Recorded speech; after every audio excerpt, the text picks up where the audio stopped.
Thunderbirds are go. Dun, dun, dun, dun. You are now live on channel 44,000. Please do not swear. Day 33. The Doctor and Linda are in the bedroom. I don't need to explain what they're doing. Hello,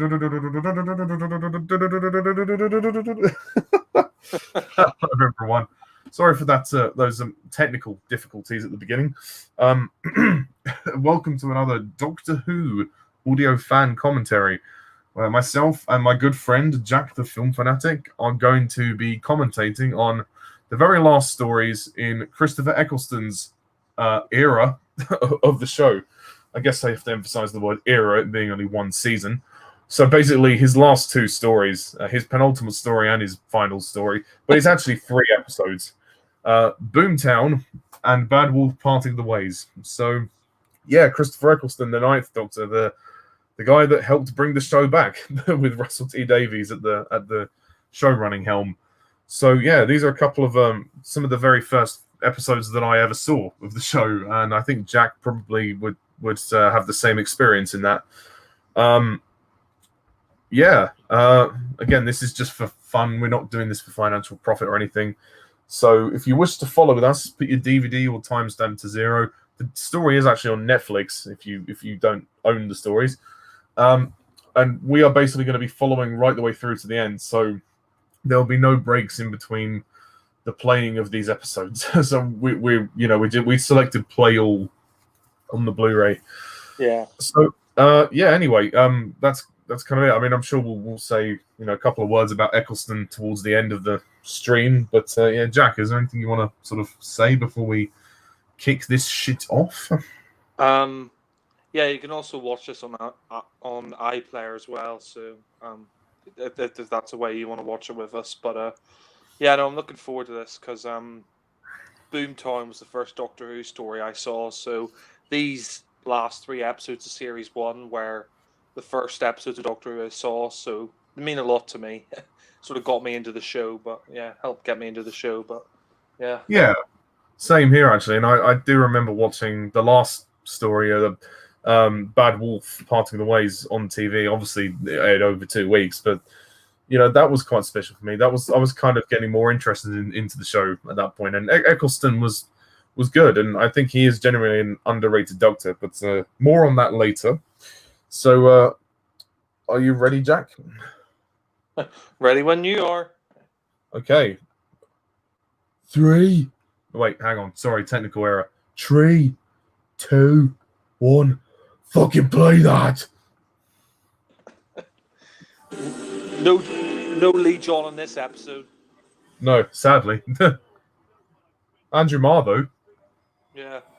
It's funny they have a recap of Aliens of London World War III for Boomtown, I suppose, because it was the last Slovene episode, but technically it's not the previous episode, but yeah.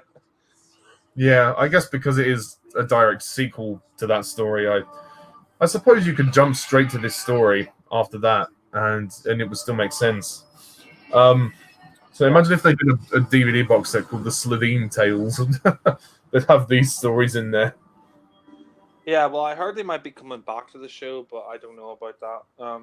I mean, not that I care anyway, because I don't support Jodie Whittaker, so yeah, too little, too late by this point. Yeah, this opening shot here. This is the first scene I remember watching of this story, and this is the story that sort of got me into Doctor Who, because before this I was a Star Wars fan. My dad told me about Doctor Who, and when I first heard of it, I thought, what is that, Doctor Who, Dr. Dolittle or something? But then I watched it, and I think this is a really good episode. And I'm glad I started with this. So yeah, Eccleston was my first Doctor, and then I watched the Dalek 2-parter, and can't believe it's 15 years ago, but yeah. Yeah, that is crazy. But yeah, I mean, well, this is the first scene of the story, so I'm not surprised it was the first scene you saw. But yeah, interesting how Margaret survived. I mean, she was the one and only Slovene that survived. So I wonder how she survived, but well, she did. But it's nice to have her back. I don't know the actress's name, but she's very good. Yeah, she was also in EastEnders as well, but I mean, I'll always remember her as Margaret Slitheen, and yeah, she's quite threatening in the role. I mean, and I think she's very good in this, and yeah, Ugh. I mean, actually, I think the Slitheen get a lot of shit for being silly, but I don't think they're that silly. I mean, yeah, they fart a lot, but so what? It's okay to have a goofy villain as long as it works. Look at the classic series. Look how many goofy villains there were there. I mean, yeah, with this scene at the beginning, it just kind of really establishes that the Slitheen are deadly. Even though she unzipped her skin suit, the guy clearly wasn't paying enough attention to realize that he was about to be killed. So yeah, I think it's kind of cool, the idea that they walk around in skin suits and unzip themselves, all that. yeah. I mean, this episode, I think I prefer it to the Slovene two-part from series one. I mean, I think the Slovene two-part is great, but I mean, this one sort of, I kind of like the fact that it's got more stuff with Margaret and the Doctor sort of, you know, contemplating, taking her back for execution to her planet, and I mean, there's less of the fart jokes, but yeah, Yeah. No, I guess it probably is slightly better, actually. Yeah, thinking about it now. I think it's just fun. This one's just a ton of fun as well. yeah. One thing I will never understand is the director Joe Ahern. He's an Irish director, but I mean, I don't understand like why they didn't bring him back for series two or anything, because he directed some of the best episodes in this series. Like he directed this story, he directed the series one finale. That I'm really surprised they never brought him back for series two and stuff, because he's a really like good director. But Yeah. yeah, Well, I mean, you never know the circumstance, do you? I mean, perhaps the guy wanted to leave, or perhaps they didn't ask him back. Maybe he was offered other work. Who knows? But yeah, I think most of the stories in this season are very well directed. It's a very strong series. yeah. I mean, I think this is a great series to bring back Doctor Who, but yeah, I mean, I kind of feel bad for Mickey as well here, because like I think Mickey is starting to realize at this point that Rose doesn't really care for him as much as she used to Yeah. since the Doctor Well, sort I of. mean, yeah, she doesn't love him anymore, but Yeah. yeah, she's kind of falling for the Doctor. I mean, I would say she still does kind of love him, because he does say to her, he does imply that, oh, we can go to a hotel, and I mean, he never explicitly states it, but I think he's trying to infer to Rose that they could have sex in a hotel. He's like, oh, we can get some pizza, go around the Oh town. yeah, yeah. No, Yeah. I know that, but I don't think she reciprocates at this point. I think by this point, she's kind of lost interest in him in like romantically. She just kind of sees him as like a best friend. Um. Anyway, I mean that's my sort of take on it. But yeah, we know that Rose will fall in love with the Doctor in the next series anyway when he turns into David Tennant. Yeah. I think that by this point she's just the Doctor's companion. But yeah, but by the time we get to series two with Tennant, I think she sort of falls in love with the Doctor, because he's a younger guy and he's a handsome guy, and yeah, and I think by this point, like she's starting to lose interest in him, but I think she still does kind of love him, but at the same time she's I traveling. disagree. I don't think the love is there, but I think she's conflicted. I think in this story she's conflicted. Like when she says, "Oh, you don't even like Trisha. What's her name?" and all that, and then he's basically. I think Mickey opens her eyes and he sort of says to her, "Look, you only care about the Doctor now. You don't care about me." So I mean that's my perception of it anyway. So, sorry for interrupting. Well, no, it's all right. No, I mean, I think she is conflicted, but I still think I still think she likes Mickey a lot. I mean, she Oh does yeah, like when he says, "Oh, we can go around, get pizza, go to a hotel, all that, go around town." She says, "Yeah, sure, that sounds good." And then later on, I think she's considering, like, she's like listening to what he has to say and all that. But then, like, yeah. when things start going to shit, she's like, "Oh, I better go off and help the Doctor." And I think Mickey just takes that as like, "Oh yeah, it's always about the Doctor, isn't it? It's not about me." Yeah. And then Yeah, but that's the Yeah, thing. I just don't think romantically there's any feelings there.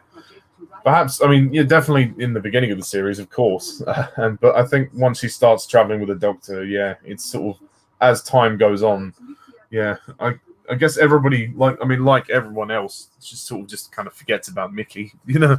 But yeah, yeah,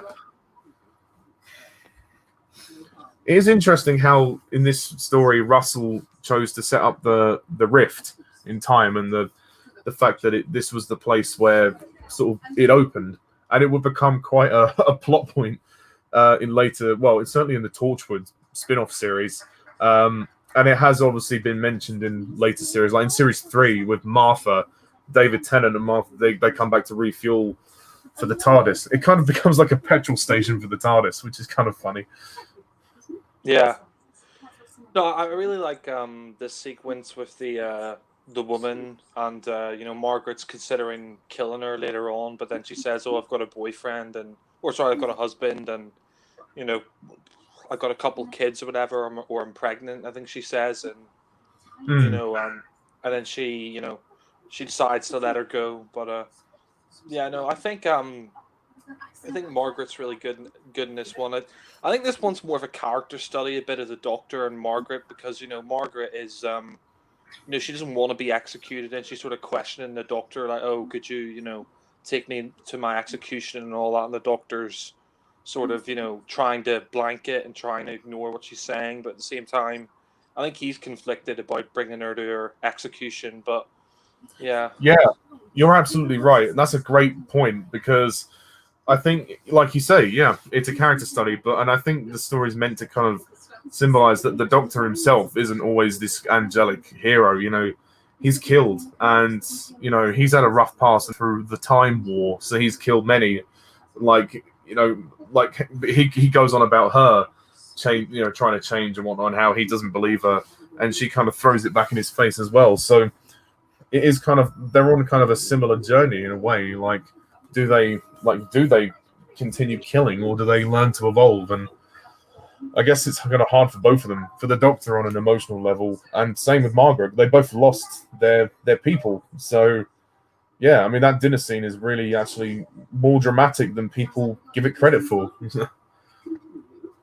yeah. I mean, this does have its comedic moments as well, which is I think is appreciated because I think the comedy here it's not juvenile. I think it's quite funny. The Doctor chasing after Margaret and stuff, but yeah, it is.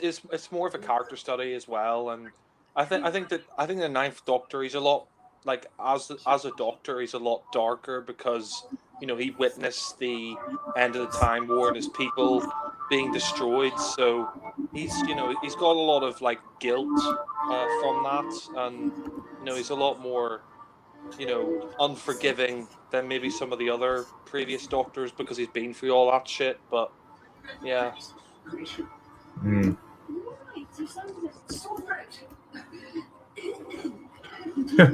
Yeah, I totally forgot that she clocked about the voice. I thought for a sec that she didn't say anything, but I've not seen this for a while. So yeah. I really like the fact they use prosthetics in this for the Slovene. It's not like CGI because I think if they used it, if it was just all CGI for the Slovenes, it would have really dated it. But the fact that it's mostly prosthetic is really good actually. But yeah, yeah, I mean the only CGI for this story is obviously the transformation when she pulls herself out of the skin suit. And obviously across the series, there's other things like the Jaggerfest and the Reapers and the Gelth that are CGI, but the CGI is not actually that bad. I think it's aged, decently. I'd say. yeah. I mean, one thing about new series is compared to classic series, they have much better effects. So when I think the CGI for the new series holds up pretty well. Like End of the World, I think has some pretty good CGI for like Platform 5 or whatever it is. But yeah, Cassandra. yeah. Um, but yeah, no, I like this sequence. Like she's sort of talking about her family and losing her family and stuff, and uh, I think yeah, she's upset because she realizes this woman I mean, this woman is going to expose her project, and that's why she was going to kill her. But she realizes she's not like a bad person. She's got Yeah, a husband, and she's pregnant. So yeah. She's she about to decides, start a family, and that obviously yeah, hits a nerve, doesn't it? yeah. So she decides to let her go, and it's a great moment. I think actually, it shows that not all the aliens in Doctor Who are like out and out bad guys. But yeah, Yeah. See, I mean, she's just, morally, obviously, it was the right thing to do, but and again, paralleling with, in parallel with the Doctor, he's spared people, but he's also taken lives. So the two of them are almost kind of cut from the same cloth, really. Well, obviously, except he's not a green alien. So yeah. yeah. It's kind of funny. Jack he's only a companion for a few episodes. This episode and the last two series one, but yeah, Yeah, and then he comes back in series 3 and 4. He kind of floats a bit, doesn't he? He floats between stories. Yeah. yeah, Well, I like him. I think he's quite funny. I think he's a good character. I was having such a nice day. But actually, saying Eccleston is a darker Doctor is true, but he actually does in this episode get to show off some comedic possibilities here, like when he goes to see Margaret. yeah. I know he's not devoid of comedic moments. He does have quite a few comedic moments throughout his era, but I think in general he's a more darker Doctor than some of the other Doctors because he's sort of gone through the Time War and yeah, like in Dalek when he's shouting at the Dalek and he's like, oh, Hmm. what for? What are you going to do to me? And I think in the series one finale, you see his kind of hatred of the Daleks that they're still around after the Time War. But yeah, Yeah, I like that. yeah, Oh, Mickey, bless him. I actually like this little cameo role. This guy here, the receptionist. He's very loyal to his employer. He in the fact that he tries to stop the Doctor from chasing Margaret. yeah, This is one of the funniest bits, actually. I think with Eccleston. Just can't tell her the Doctor would like to see her, and the fact that you hear the teacup as well. yeah.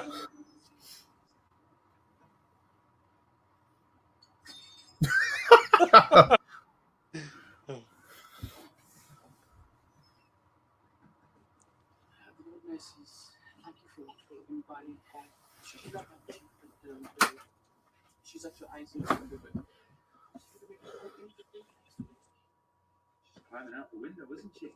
Yes, she is. I love that. Yeah. I love this scene. This scene is just brilliant. It's hilarious, and I love the fact that Murray Gold's soundtrack is incredible in this scene as well. Yeah. I actually remember watching this scene like 15 years ago, like the bit where he uses the Sonic to keep zapping her back to where back to Cardiff. Mickey, Yeah, leave the man alone.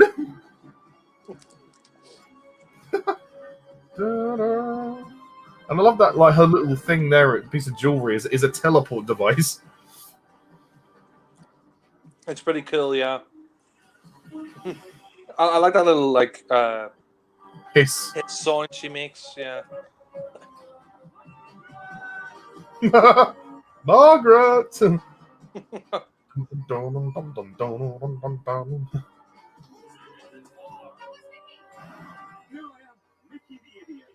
He's still Mickey got the the idiot. toilet roll on his leg. Yeah, yeah. No, I remember watching this scene like when I was like 7 or whatever, and fucking loved it. It was great. I mean, even like as a kid, I found it really funny. Like the way he just keeps zapping her back. She keeps trying to leave, and he keeps zapping her back with the Sonic. Oh. Dum, dum, dum. Whoop. I could do this all day. I can't believe me alone. What did I ever do to you? You tried to kill kill me and destroy this entire planet. Apart from that, Oh, I think this is one of Christopher Eccleston's best performances because, like I say, he gets to be a bit lighter in some of the scenes, but at the same time, like that dinner scene, I think really just proves how much he does understand the sort of the psyche of the character, how damaged he is after the Time War as well. And I think adding the Time War was a good way to it was an emotional hook really to get us invested with this character again, because before he'd become a bit of a joke with some of the previous incarnations. Less said about certain people, the better. yeah, I mean, the less said about a craggy knob, the better. Yeah. But, yeah, could you imagine Eccleston wearing a flipping Sixth Doctor's coat? I don't think that would work. Oh God, Rose, you don't even know what a rose flower is. You're a spy sent here to spy on me. Oh, God. Well, we all know the fate of alien beans on toast. Oh God. Yeah, I think someone else pointed out, like, if Series 1 had come back and Eccleston was wearing something similar to Colin Baker's outfit, like, no one would have taken it seriously. So, I actually like the fact that he wears the leather jacket and the jumper. Like, a lot of people say, like, oh, Ninth Doctor's outfit, it's really bland, but I like it. I mean, it's simple, but it works, the sort of leather jacket, with the black jeans and all that. But, yeah. Yeah, no, I agree. I think it works. It is simple, yeah, but at the end of the day, why not? It suits his Doctor. I mean, and also because he's Northern. I hate to sound stereotypical, but the Northern accent is quite. It's obviously sounds a bit rougher than some other accents, and that's not me making a judgment on Northern people. But I think it suits the persona of his Doctor very well. It's almost like the character is stripped back anyway, emotionally. So, yeah, I don't have a problem with it at all. Bad wolf. Yeah, I like this Blythe Droog, and you got the Doctor's theme playing there, by Murray Gould. Yeah. Just a coincidence. I love the way he just shrugs it off. But I think he knows that if he brings up that bad wolf stuff to Margaret, she might use it against the Doctor or something. But yeah, possibly, yeah. That is it. If presumably she says she chose the name at random, so who knows? Yeah, but I think I like this scene. Sort of breaks the tension. Oh, they have the death penalty. Yeah.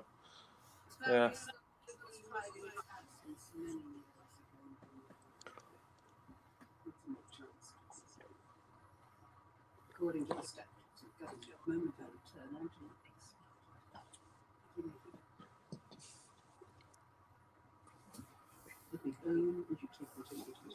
Oh, Not my problem. Yeah. I mean, it just kind of shows that his Doctor, he doesn't have that much mercy when it comes to some of his, some of the villains. He just doesn't have mercy, I think, because, he was, the Doctor was in the Time War, and, maybe he's a little bit less forgiving because of what happened and how many people he saw die, but yeah. Yeah, I mean, and in a way, Margaret just wants to go home. Like, the whole extrapolator thing. She just wants to basically cause destruction in Cardiff and open the rift just so she can ride home. Of course she'll cause casualty to millions of people or thousands of people in the area, but better off for her, that she can get home and start a new life. But yeah, so in a way you can't blame her for wanting to go home, but obviously the Doctor doesn't want her to destroy the planet, so there's got to be something's got to give, hasn't it? Yeah, well, I mean, she wants to open the rift by. Well, I mean, she wanted to cause that nuclear meltdown, but then the Doctor sort of stopped that, and now she's trying to find another way. And then she finds out that she could hook the board or whatever to the TARDIS and then open the rift that way. But yeah, I love that line she just said. Oh, you're very quick to judge. and you're quick to soak your hands in my blood, and that makes you better than me. How? And I like this. She's questioning all of them. She knows that all of them have a reason to kill her, and she's obviously toying with them, but they don't want to give her the satisfaction. Yeah, but the thing is as well. I mean, what she's saying to them is like, I'm a murderer, but if you murder me by bringing me back to my execution, are you better than me? You're just the same as me, essentially. But yeah, it puts all of the characters in a sort of a moral dilemma. It's like of course, they want to kill her. Really, well, I guess deep down they all want to kill her, but do they? Like, do they cross that line? Do they stoop to that level? And it's interesting how all four of them sort of are pushed to that point. Really, they want to kill her, but they can't. Yeah, it's Ricky.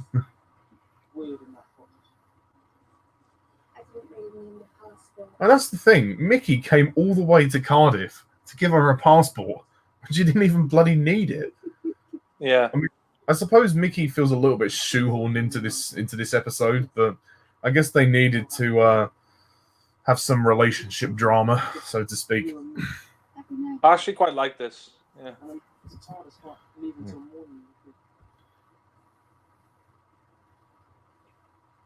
Go to a hotel, spend the night. If you want to, I've got some money. Is that alright? It's like she wants to have sex. Spend the night, yeah. I don't think she really knows what she wants. Yeah. I mean, she seems up for it. She seems like she wants to fuck him, but yeah. Well. Yeah. I think in a way she still sees him as her boyfriend, but at the same time she just hasn't seen him in a long time, and yeah. Yeah. I don't think her feelings deep down are there, but I guess maybe in her head she's kind of still just thought, oh yeah, he's my boyfriend, but because she's been away from him and she's been in the TARDIS, I guess maybe her head's kind of all over the place. She doesn't really know what's been going on in real life, and she's not really seen her mum as well. So like Jackie, she doesn't know what her mum's doing either. So yeah. Yeah. How does it feel? I didn't butcher. Answer back. That's what she wanted. I didn't. What about you? Emergency teleport with something to say, didn't you? I mean, the Doctor's right, he didn't butcher them. I mean, he had to save the human race from being destroyed by the Slitheen, but that's her family, so she's saying, oh, you killed them, you murdered them. Well, actually, if you think about it, it was actually Mickey that actually killed her family. I mean, he was the one that got the missile to fire on Downing Street, but yeah, I guess on the Doctor's orders, but at the same time, yeah, Mickey's the one who's talented with computers, apparently. So that's one thing he's very good at, Yeah. I quite like that bit there when she's like, it's not funny. The Doctor's like, it is a bit. And they start laughing. Like... It was a bit funny. Yeah. I really So I like guess- the music by Murray Gould here. Yeah, his soundtrack for this story is absolutely fantastic. I mean, he's pretty consistent, and I mean, I still quite like some of his music in the Matt Smith era, but after that, when it got to Capaldi, that's when I thought he was running out of ideas. But for Russell's era, the music is stellar throughout. Yeah, I think one of my problems with the Matt Smith era music was he kept repeating that track, "I Am the Doctor," Well, that wasn't really his fault, man. That was the editors. They chose to reuse that, so that's not really his fault. Yeah, I know, but I mean, he should have said something. But I don't know. But yeah, I mean, it's a good track, but I just got really bored of that track because they constantly repeated it. But no, Murray doesn't really have the power to make decisions about the editing, but yeah, I guess it is a repetitive theme. I won't disagree there. But yeah. No, I mean it's a good track. I just think, yeah, they could, yeah. But would you like to come out to dinner? Yeah. Take you for a lovely fry up, some beans on toast. I love that line. Dinner in bondage works for me. Dinner in bondage.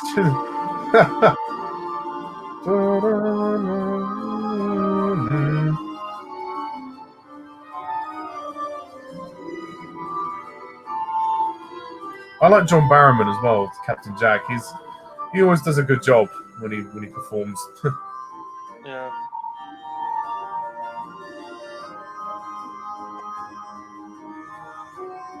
Oh, steak. You know, funnily enough, I had steak tonight. Oh, really? Steak and chips. Here we are out on a date. Would you have anything to with me? It's a date. What's your name? Lauren. I'm blonde, full much passing your days with me. That's what I was saying, like that. Nice to meet you, blonde. Blonde. That's what I was doing. I mean, they all sort of have ridiculous names. Their planet sort of a ridiculous name, Raxacorco Fallibatorius, but yeah. Bayside view. I was rather content. I suppose I'll see it again. I love how like observant the Doctor is. He just knows that she spiked it. Like, Yeah, I think he knows that she's going to try everything to escape. yeah. Tell me then, Doctor, what do you know about species? Only what I've seen. Did you know, for example, in extreme cases, when her life was in danger, a female Rexacorca Fallibatorius manufactured poison dart in her finger? Yes, I did. I love that sound effect as well. The whoosh. Yeah. Oh, this is funny.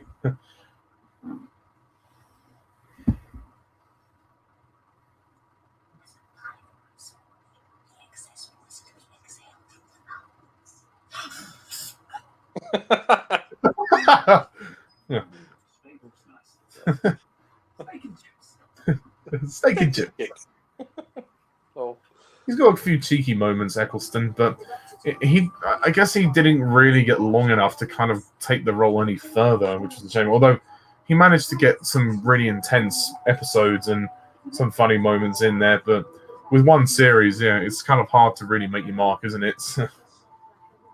yeah. I think he said if he could redo it, he would have lessened the comedy stuff and done more of the dark stuff. I mean, I think he has plenty of dark stuff in there, but I like the comedic stuff that he did. But yeah, it would have I mean, been half nice. of that is also the script as well. The scripts were mostly worked well in his favor, but I can see his point about the pitching of the comedy. I mean, would you agree that maybe some parts he could do differently, or you are sort of happy with his comedy? I'm happy with his comedy for the most part, but I do think, I do think I agree with him that he's probably better at the darker stuff. I mean, I think when he does the dark stuff, he's a really powerful actor. Like that scene in Dalek that I was talking about earlier, when he's just shouting at the Dalek. That's like not just one of the best acting scenes I've seen in Doctor Who, but just one of the best bits of acting I've seen in general. And I just really like the fact that his Doctor is really dark in that story. He'll go to any length to kill this Dalek, and he's like, oh, why don't you just rid the universe of your filth? Why don't you just die? Stuff like that. Yeah, it's very raw, isn't it? He gives some very raw emotional performances. Like this scene is really one of the best scenes of his tenure. Really, he kind of displays that conflicted side. Really, how you can see there is an urge in him that he just wants to kill her. He wants to see her punished for her crimes, but she's obviously she's testing him, which I think is a brilliantly written scene. Yeah, I agree. I really like it as well.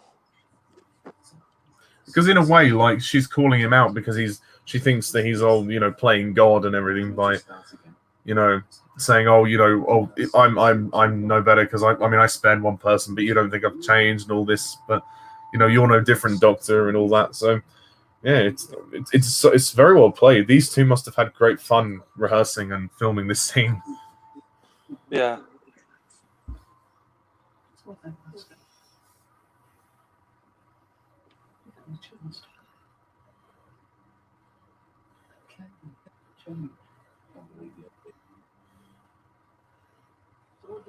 I do think that is quite good when she's like, I can't change, and he's like, oh no, I don't believe you. And then when he said earlier, like, oh, you killed that woman, you skinned her and used her as a suit, Yeah,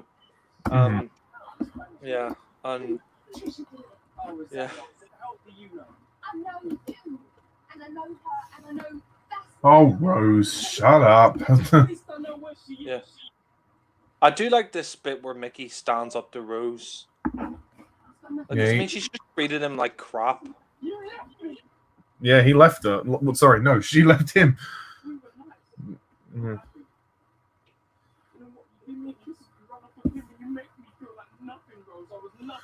I don't blame Mickey, to be honest. I think Mickey's in the right. I think, she just ran off, kissed him, and then and then left him. She went traveling with the doctor. So good on him for getting a new girlfriend.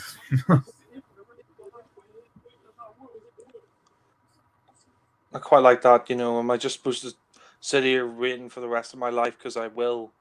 You can tell he really loves her. And I feel bad for him as well because you remember in the Slovene two-parter, like she was gone for a year and he was, a suspect in her. Like they thought she was murdered because she was gone for a year and he was like a suspect and, he was kind of, shit upon by Jackie and stuff like that. Like they just sort of looked down at him because Rose was gone and they thought like Mickey might have done something and yeah, you feel really bad for Mickey. Like Rose just doesn't give a toss about him. Yeah, she just, yeah. Ran off with the doctor, and then that was it. But he finds happiness in the end, thank God. But yeah, at this point, it's all kind of like, everyone's just brushing him aside, which is a real shame. Which is why I really like Mickey's character arc so much. I do feel in a way that Moffat kind of stole a little bit of that when it came to Rory, like because of the whole, he waited so many years for her and he did all that for. Obviously, Amy and Rory's relationship was much stronger, but even so, I think Mickey's character arc is better. It makes more sense, In series 2, he proves to the Doctor that he was useful, and then he ends up marrying Martha. So good on him. Yeah, I like that bit. I really like that bit. The Doctor says, like, she's like, "Oh, I spared her life." He's like, "Oh, it's nothing new, Once in a while, a victim spared, because she smiled because he had freckles." And he's like, "And like once in a blue moon, when the wind is in the right direction, you happen to be kind. That's how you justify it. That's how you justify slaughtering millions. It's a great scene, but yeah, really well written. But, yeah. It's a very dramatic scene as well. I mean, I love the way they have it done. They have it shot in close-ups to really emphasize the tension between the two of them as well, and how the Doctor doesn't say anything. We're just seeing his reaction and seeing things kind of building up inside him. Really, I like how Margaret sort of turns the tables on him, and she says, "Oh, is that right? I've seen your happy-go-lucky life. You leave, people behind. In devastation. Never looking back because you dare not. Interesting, but now shit kicks off. Shit's getting real."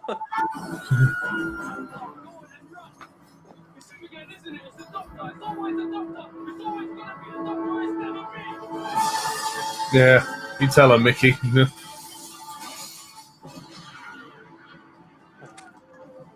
Come on, Margaret.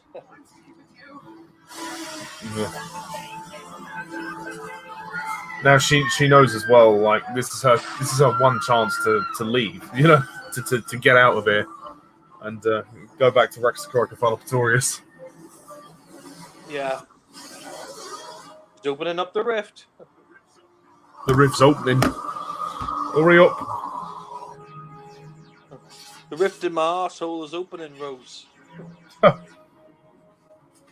Suppose that the climax is a little bit like short, maybe. That's maybe one tiny criticism. Like there's not much to it. Literally they turn Margaret into an egg. Like it just happens very quickly, but it's not a major complaint. Yeah.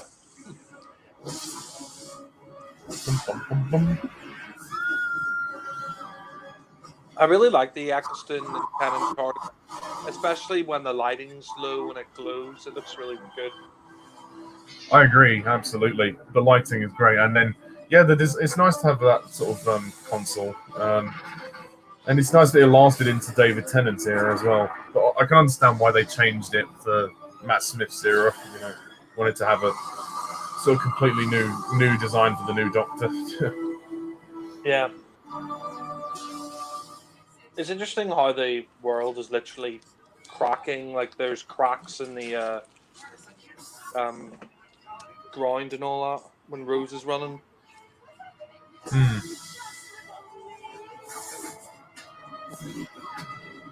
Oh, Margaret, you bitch. Yeah. It was Beauty that killed the bitch. Yeah.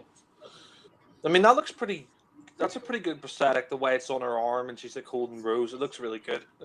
Yeah. You, fly boy. Sup. Yeah. Kind of feel like Captain Jack doesn't get a lot to do in this story. Yeah, he's just sort of in the TARDIS most of it. Yeah. Other than the chase scene, yeah, he hasn't had a lot to do. But I do think that line is a bit cheesy when she says, "Stand back, boys. Sevs up." It is, yeah. It's funny. I like it, but it is cheesy. Yeah, I mean, Russell T Davies does like a little bit of cheese sometimes, but yeah. Yeah. And quite a good story for Eccleston's penultimate story as well, I think. Yeah. I like that it's a bit more of a low-key story. It's not like loads and loads of villains trying to take over the world. It's sort of like one villain who wants to get off this planet and go home. It's sort of a nice, more low-key story for sort of building up to the big finale in Series 1, but yeah. Yeah, I agree. I mean, we're getting an epic story for his last one, so it's fine.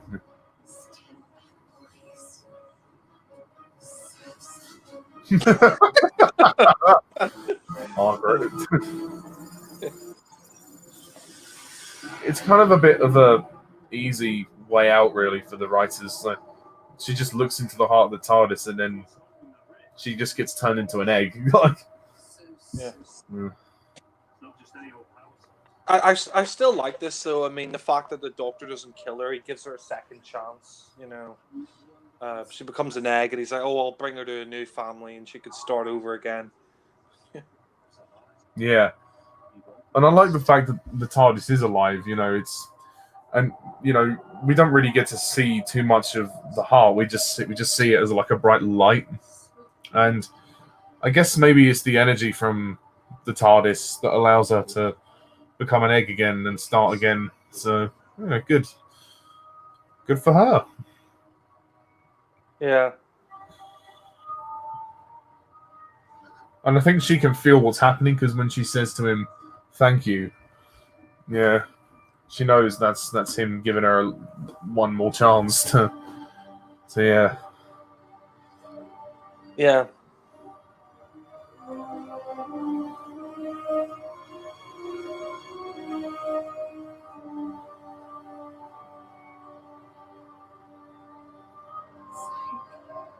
Yeah, like maybe she could feel herself getting younger, or she knows that she's going to be turned back into an egg.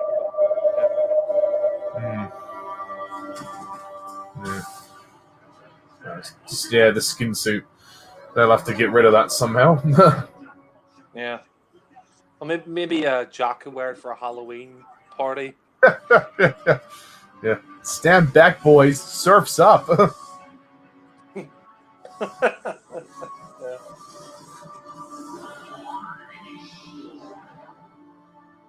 Oh, thank God time didn't rip apart.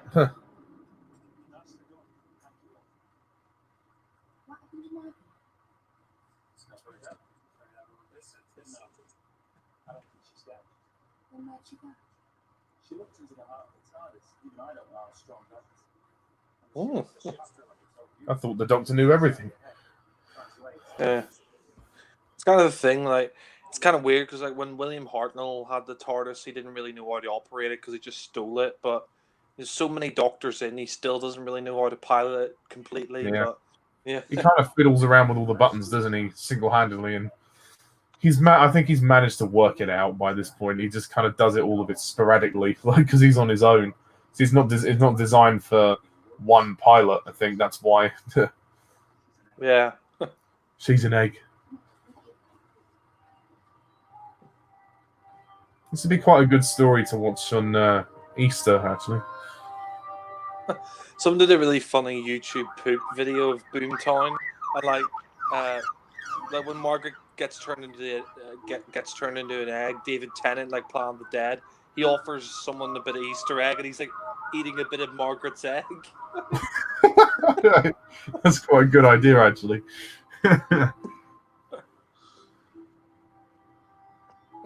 Mickey's left now. Well, he's going. Yeah. I think she's looking for Mickey, but he's just like, "Fuck it, I'm leaving." You know. He's gonna go back to London. Yeah, I don't blame him, to be honest. He's fed up of being, pushed to the side by her. I'm not the Tint Dog. I want to see what's out there. Yeah. He's fed up being a spare part. Like he said, what am I, Rose? Am I just a standby? It's okay, it's fine. Do you want to go and find it in your way? Maybe it's less well. Yeah, well, at least she admits that, Yeah. Yeah.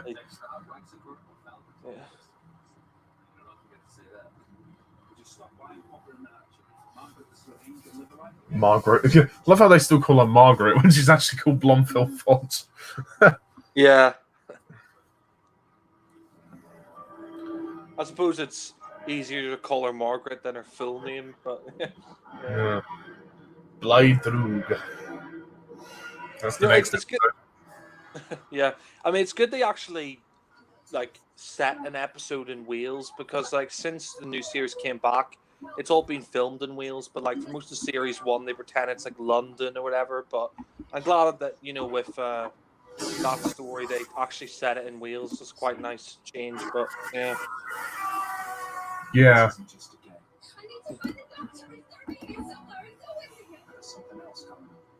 This isn't just a game. Tell me, who are they? It's impossible. They know those ships. They were destroyed. Obviously, they survived.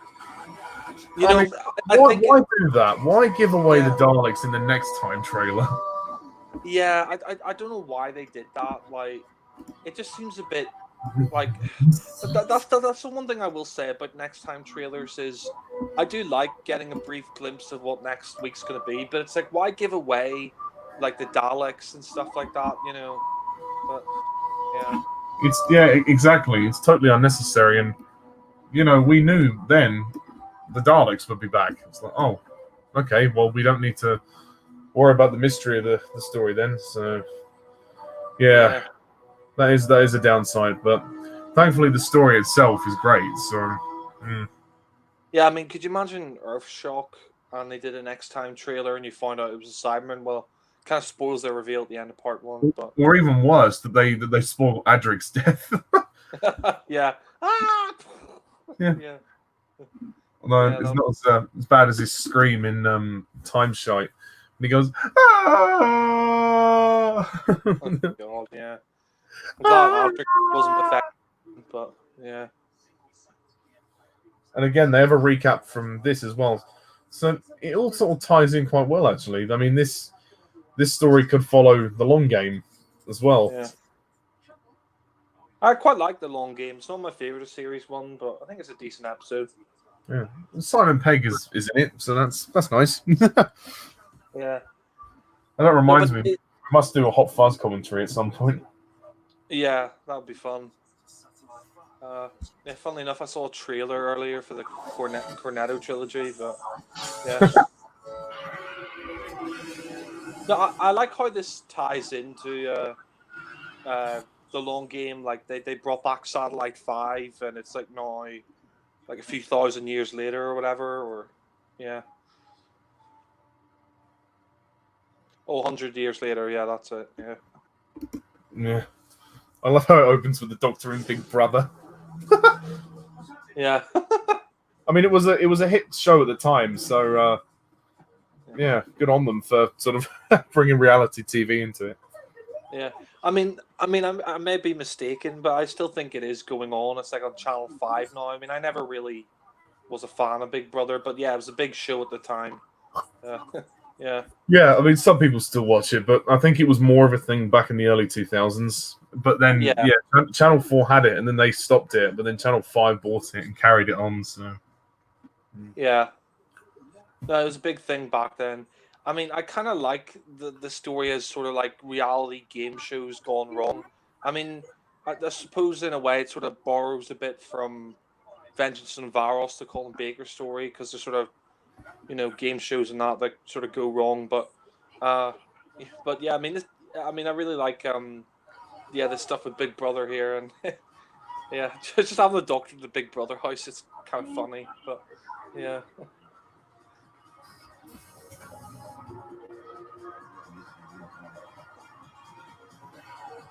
You are live on channel 44,000. Please do not swear. You've got to kill me. you've got to be kidding me. Yeah. It's funny. I don't think I've ever seen a Doctor swear, but yeah. Yeah, you gotta be fucking kidding me. Well, the show isn't really, it's never really aired after the watershed, so can't get away with it. I mean, it is a family show. You can't have the Doctor like saying "fuck" every 2 seconds. But, yeah. Fucking bollocks it, Rose. Just fucking bollocks it right there. Rose, it's the fucking Daleks, you bitch. I feel like, the Doctor ends up on Big Brother, Rose ends up on The Weakest Link, and Jack ends up in I think is it Trini and Susanna? I think that's what it's called. Yeah. Oh, that guy's pretty Roderick. Yeah, he was a dick. I think that hasn't been on TV. I think the Axe did about 10 years ago, The Weakest Link. But I used to remember watching it all the time when I was younger. It was on before The Simpsons on Channel 4, and I would, BBC One. I would always watch Weakest Link, but yeah. Yeah, I used to quite like it. It was decent. Anne Robinson was a very stern woman. Yeah. No, but I mean, this leads up to one of the best puns in Doctor Who history. I don't know why they never did this before, but yeah, I guess maybe The Weakest Link wasn't so much of a big show back then. I don't know when it started, to be fair. Oh, it started 2000, so they could never really do it with a classic series, so Yeah. because it wasn't on. Yeah. And it's funny, they actually got her to voice the Anne droid. Lol. Yeah, that's quite funny. I mean, in a way, that pun kind of wrote itself when they thought of this story. Yeah. Android. The android.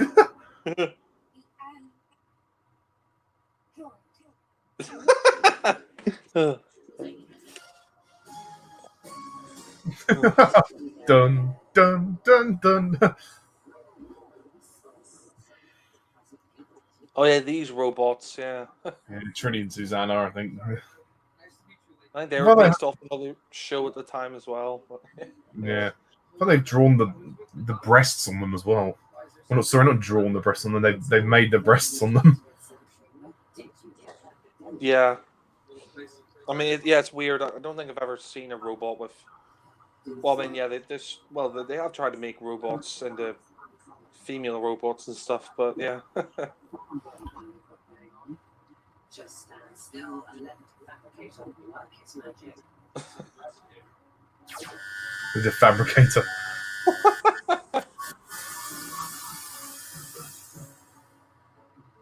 Okay, fabricator. That's exactly what it says on the tin. Am I naked in front of millions of viewers? Absolutely. Ladies, the viewing figures just went up. Your viewing figures just went up. Yeah, I think that was definitely a moment for some of the women in the audience, and yeah, And the gay men, yeah. yeah. I actually really like Linda, played by Joe Joyner, who obviously went on to be in EastEnders afterwards. But yeah, like as the Doctor describes her, she's very sweet. She's a sweet character, and she would have been a good companion, as you said in your review. And it is a shame what happens to her in this story, but we'll come to that later. Yeah, no, it is a real shame she never became a companion because, yeah, I mean, I really like Joe Joyner and she's very likable. And, you know, in some ways I kind of prefer her to Rose because she's not, you know, moody and bitchy sometimes. You know, she's just quite a nice person who gets along with people. But I suppose Russell T Davies thought, you know, having more than one companion in the TARDIS would mean it would get a bit crowded. So he probably decided, yeah. And plus, I think her death scene is very dramatic and well done. So, yeah. Yeah, exactly. And I mean, obviously, the mystery in this story is kind of ruined by that Next Time trailer. But if you hadn't have seen that trailer, you would have been kind of intrigued by what was going on. Yeah.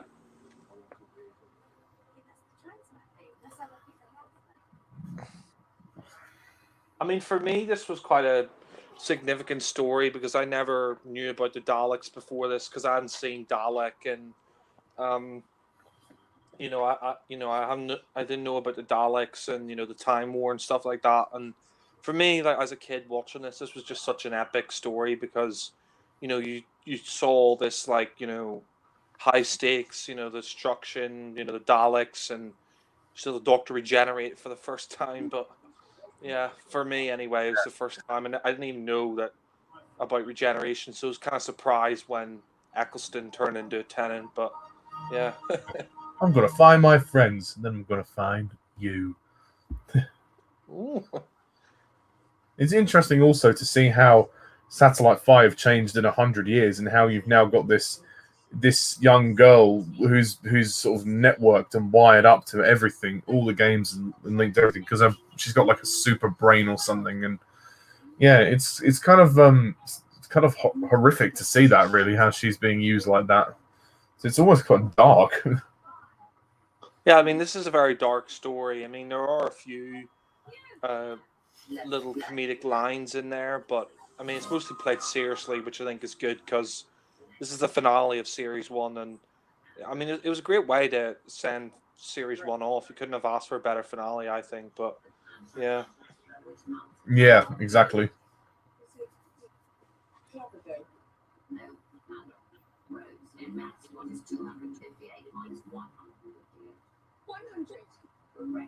Yeah. Bank. It was a good show the week. Yeah. I love that look on Rose's face, like when she got that question right. It's not a particularly hard question, you know. Yeah, I think it's implied throughout the series that Rose isn't the cleverest of clogs. She didn't have much of an education. I think she didn't achieve her GCSEs or something. So, yeah, but I think being with the Doctor did make her more intelligent. Yeah, and funny mentioning about the weakest link. They did a Doctor Who special of it a few years later, where they had the cast of the new series with K9 as well, and the android was unplugged by the real Anne Robinson.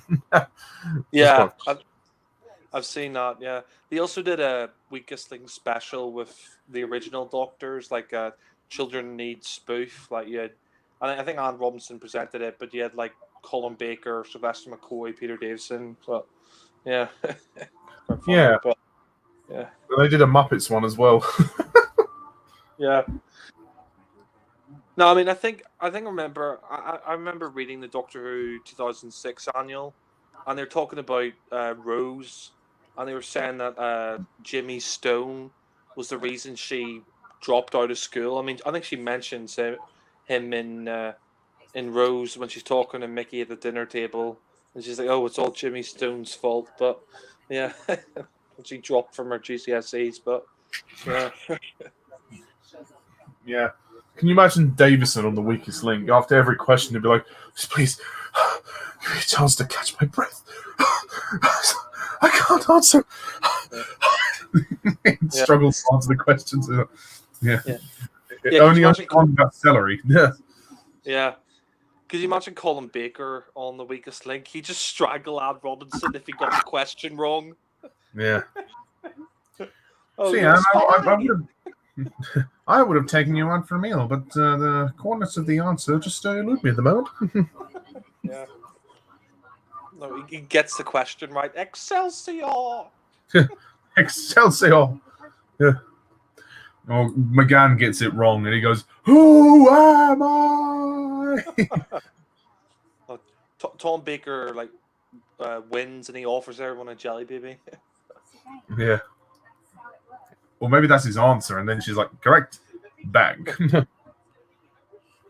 This is a really dramatic scene. Like Rose doesn't even know what she's gotten herself into. She just thinks this is just a game show, but she doesn't realize that people, die. If they get the question wrong. But yeah, Yeah.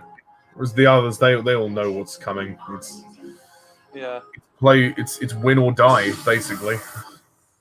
Yeah. And they have no choice. They are selected for it without warning, really. Yeah. 3 minutes.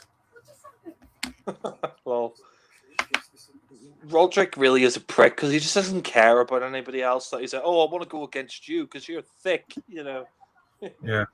He wants his money. Yeah.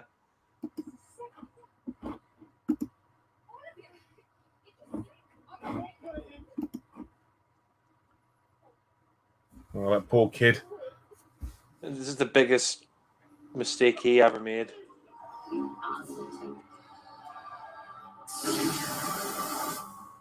I mean, if it was me, I would just try and play it until the end. But yeah. Yeah. You'd be trying to answer some pretty obscure questions. Yeah, I mean, I don't have any knowledge of the future, but yeah. Yeah.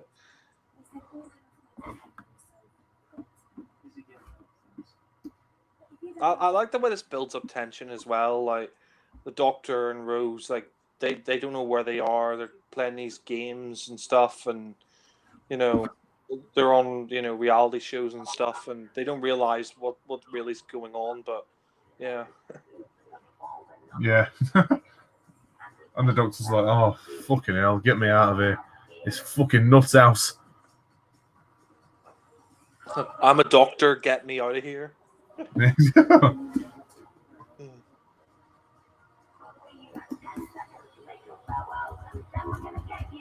then we're gonna get you. And they actually they have a robot Davina voice as well, Davina McCall. Yeah. I love the look on the Doctor's face, like, this is just crap. Like, he doesn't give a shit. He doesn't understand why they're being so sentimental about it. He's just thinking it's just a stupid reality show. Yeah. Yo. I always find it weird they do that little triangle above her when she leaves, but yeah. Yeah. It's just something corny I think they all did during the show.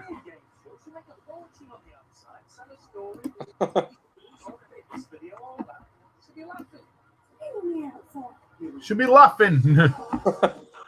She'll be having her lovely beans on toast, It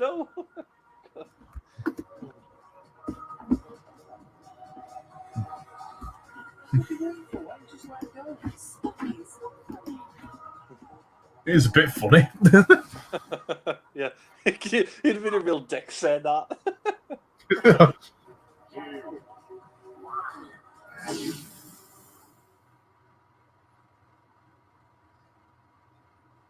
Then he realizes the big picture. Yeah. I mean, this is his last story, and Eccleston, he does a great job. He really does a great job in this one. I mean, he has to kind of go through a range of different emotions, especially when the Daleks turn up later.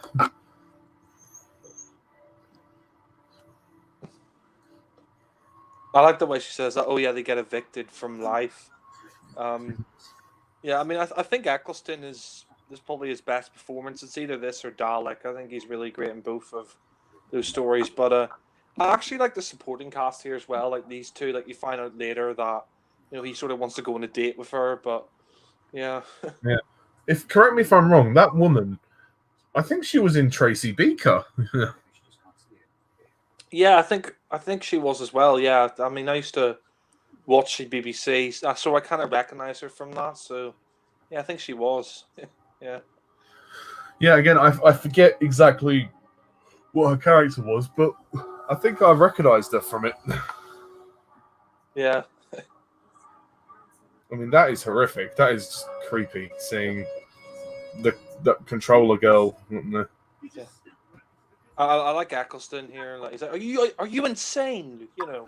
I thought you were too young. Don't be so stupid.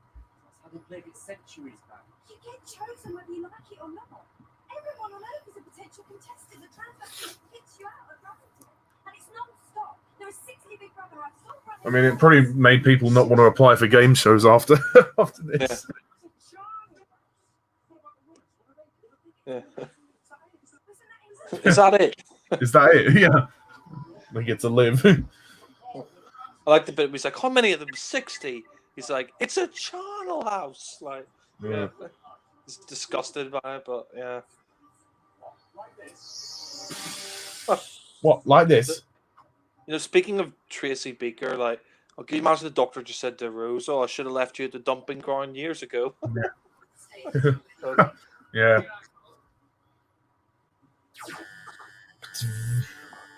The defabricator. And now it's time for the face-off. What does that mean? I get to compete with someone else? Face off. Like I said, face-off. That's pretty grim. Quite graphic, yeah. Yeah. Doc's head. Or maybe no head at all. That would be so outrageous. And we could stitch your legs to the middle of your chest. Nothing is too extreme. It's to die for. I mean, these robots seem a bit faulty, but yeah. Yeah. That's a compact laser deluxe. Were you hiding that? You really don't want to know. Yeah. Oh, disgusting. His arse crack. Oh, God. Yeah. Yeah, TMI.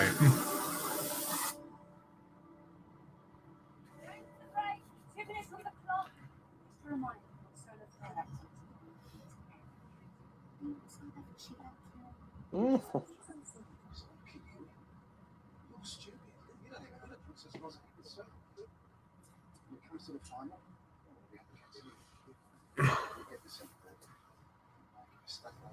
Well, at least he's honest about his plan. I mean, he's a real dick, though. He just doesn't give a shit about anybody's life. He's like, yeah, as long as he gets his money. That's why I'm glad the Daleks get to exterminate him later on. I'm like, you fucking deserve it, mate, the way you treat people. Yeah, exactly, yeah. He's just a fucking gold digger. He just wants his money. Yeah. Bad wolf.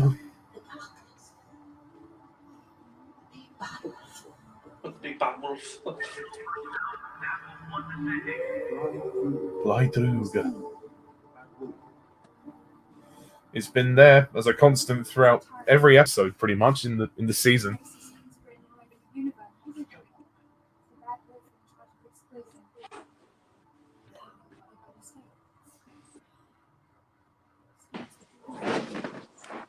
Rose. No choice but to evict you. You have 10 seconds to make your farewells, and then we're gonna get you. And then we're gonna get you, Doctor. No. He could just regenerate. Please leave the Big Brother house. You know, it's interesting we find out this like disintegrator beam isn't a disintegrator beam. It just transports you to another location, and I think you find out that all those people that were transported who died in the show, they were turned into Daleks. But yeah, Yeah, and that's pretty sick, actually.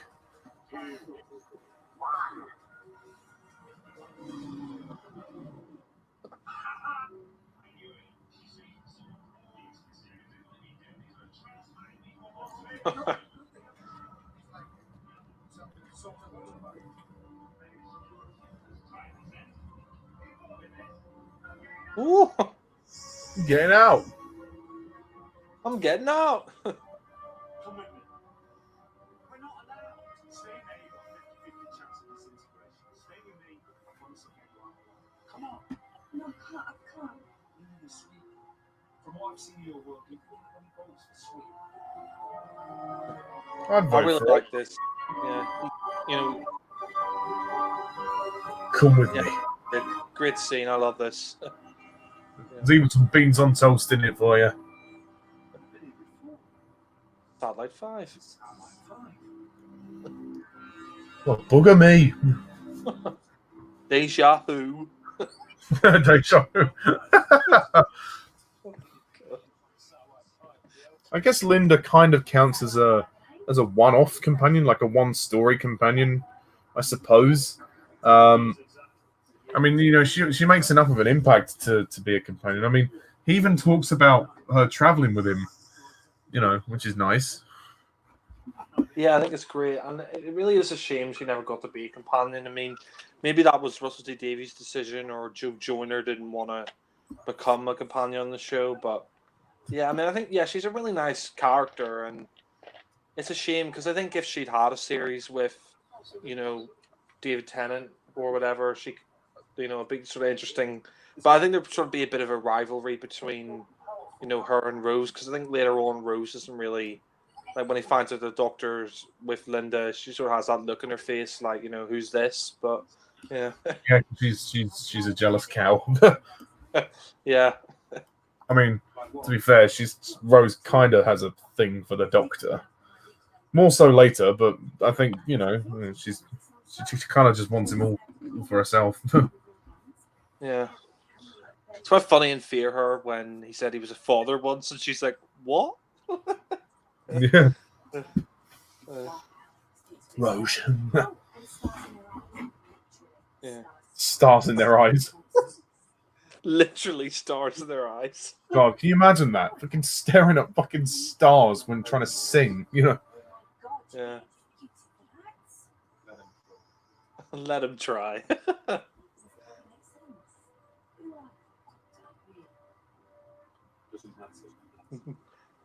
I'm really William Hartnell. Shit to my boy.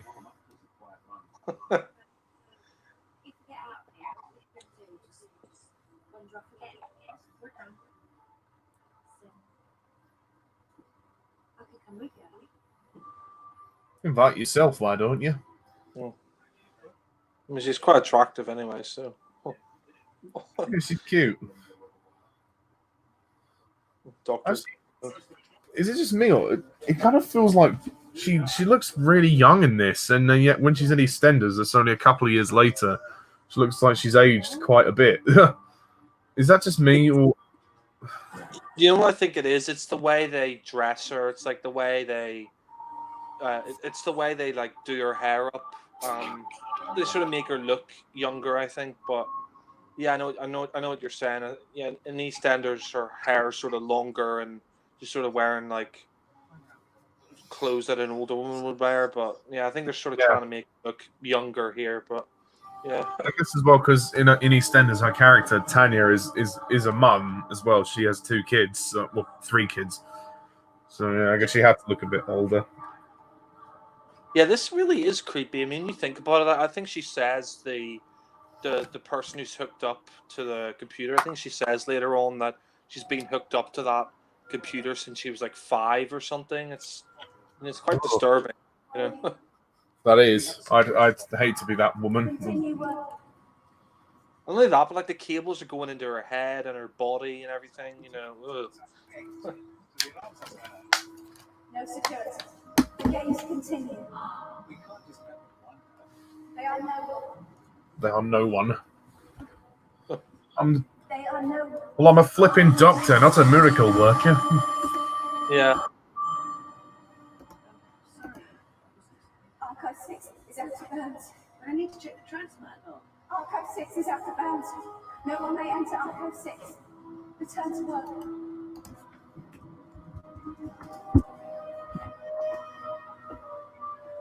Return to work. Inform all staff.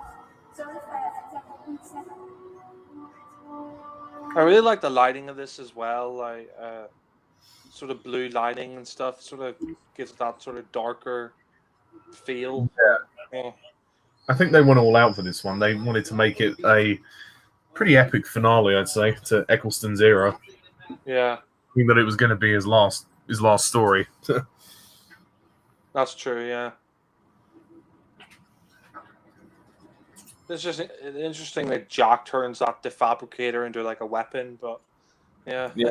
I mean, what's it gonna do? Take the clothes off the Daleks so they don't have any? Yeah. You imagine if he shoots a doctor with it? Oh, Yeah. Oh, you fucking numpty. You defabricated me. you should have moisturized me. Oh, yeah. When he's like, what are you going to do? Moisturize me? Yeah. Yeah, it's kind of. I guess it's sort of a comment on our culture at the moment. That, you know, there's a lot of people who just sort of sit around and watch TV all day, don't do anything else. But yeah, it's kind of like, oh yeah, half the world's too fat, half the world's too thin, and you're all sort of glued to the screen. And I think people sort of forced to watch TV, the game stations here, and then you know the public sort of make a decision with some of these shows on who lives or dies. But yeah, Yeah. I guess, like you say, it's an interesting commentary, and it is, yeah, it's like, it's kind of showing a vision of the future. Like, this is what will happen to us if we become addicted to television. yeah, And it's funny, the Doctor realizes, oh shit, I caused this because of what happened in the long game, because they destroyed the Jaggerfest and everything else. And I mean, to be fair, it was probably Adam as well, but the Doctor played a part in the way the satellite is now run. So I guess in a way, that's another bit of guilt that he has to carry around with him. yeah. I mean, that's the interesting thing. Is like yeah, after he defeated the Jaggerfest and all that, there was nothing to replace, you know, all the news channels that he shut down or whatever. So this was what it was replaced with, and yeah, but yeah, There you go. That's that. Program the fun. Thanks. Captain Harkness. Nice to meet you, Linda Moss. You mind flirting outside? You, that's flirting. yeah. Jack just flirts with everyone. Even he flirts with Chantho in Utopia. Maybe later, Blue. Yeah, that's the thing about Jack. He's like bisexual, but yeah. Yeah. You are worth fighting for.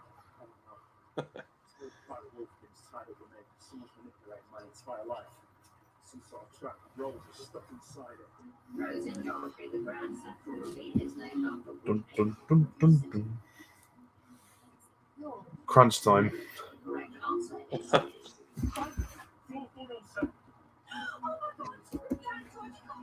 The android. Yeah. No. This is actually quite an intense scene, to be fair, considering it's the weakest link. But with the way it ends, I think it's well directed. It's built up very well, and the Doctor's reaction to the disintegration is quite powerful. Yeah. One thing I don't understand though, like, I mean, Rose didn't know this, but is she just drawn out her last couple of questions a bit? Like, took her time a bit more. The Doctor could have come at the right time and saved her, but yeah. Yeah, I think she's getting worried now. She knows she's not gonna make it. Yeah.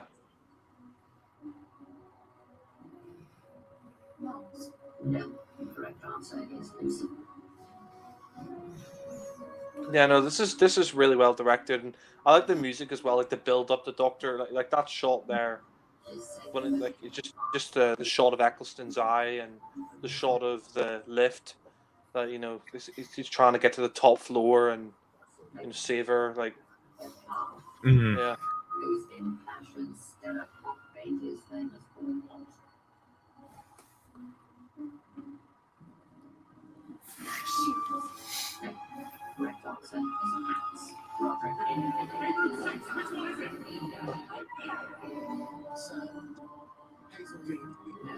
Yeah. Roderick is such a prick.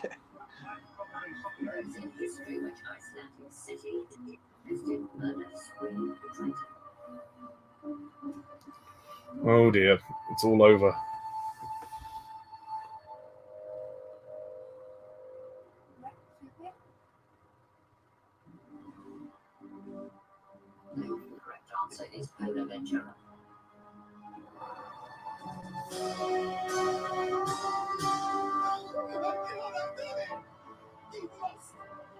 Oh, he's such a prick.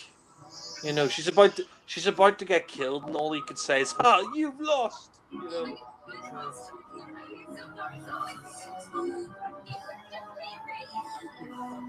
Billie Piper's great in this story as well. Actually, I'll give her credit. I think across the series, she is very good. She gives a great performance. Yeah. Oh shit.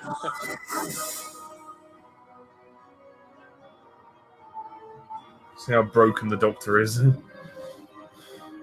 He's just a pile of ash. I could have fucking smoked that. You killed her! Your stupid freaking game show killed her! You can imagine him saying, "Your stupid fucking game show killed her." Yeah.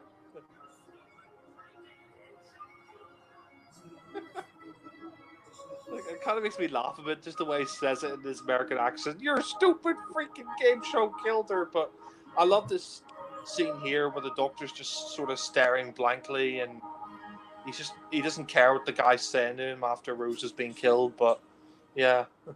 Yeah.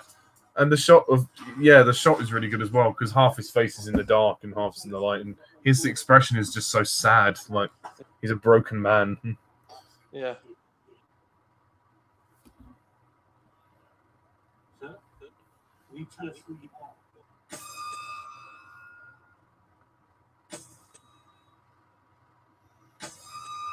You'll be taken from this place to the lunar penal colony. That's a reference to Frontier in Space. You remember the prison planet on the moon, the lunar penal colony? Yeah. Yeah. Oh yeah, that's interesting. Nice reference. Let's do it. Yeah. Let's do it. Yeah, I love this. Great scene.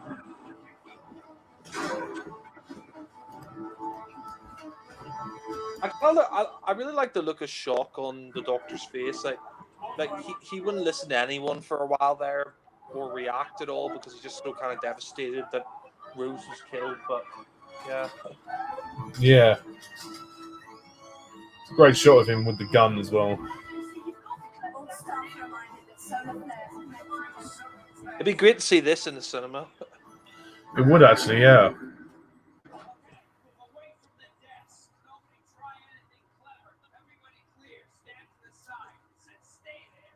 And stay there. Who killed Rose Tyler? All staff are reminded that solar flares occur in Delta Point 1. She can't reply. Don't shoot. Oh, don't be so Thick. Like I was ever gonna shoot. Okay, so shoot. So shoot me. If you want, just hurry up. Sorry. The controller is linked to the transmission.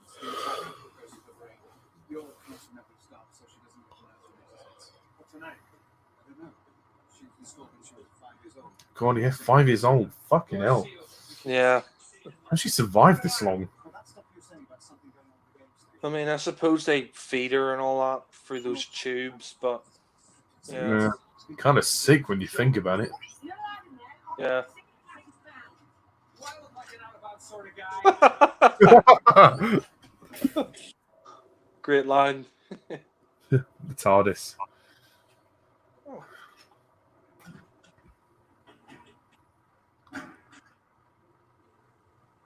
I mean, I wonder how it got there because they were sucked out of the TARDIS. I suppose the Daleks must have transported it aboard or something, but yeah.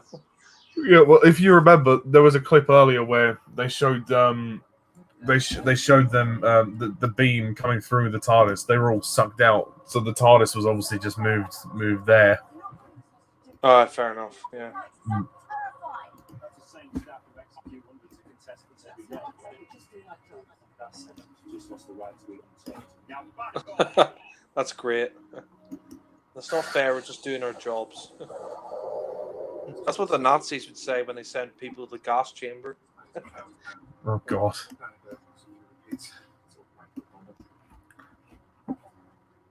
Yeah, look, that lighting's really good.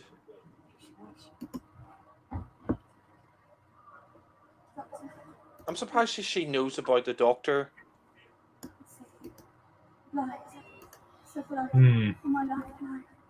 She's blind as well. Well, I guess she's being controlled by the Daleks, so I guess she's already got information on the Doctor that way. Yeah. It's interesting she's blind as well. Hmm. I guess she had to be in order for.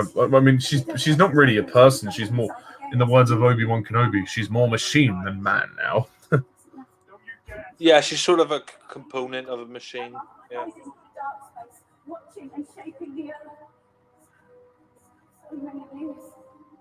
Always been guiding humanity. Hundreds and hundreds of years. And planning growing numbers of strong and strong. But speak. Our masters, they fear the Doctor. Tell me, who are they?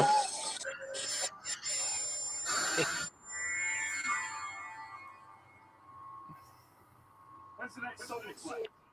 Not a good day. Fuck, what good that is. I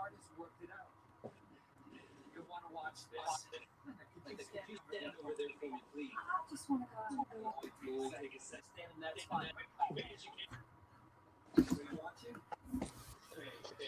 The quality's great on Blu-ray as well, I must say. Yeah, looks really good.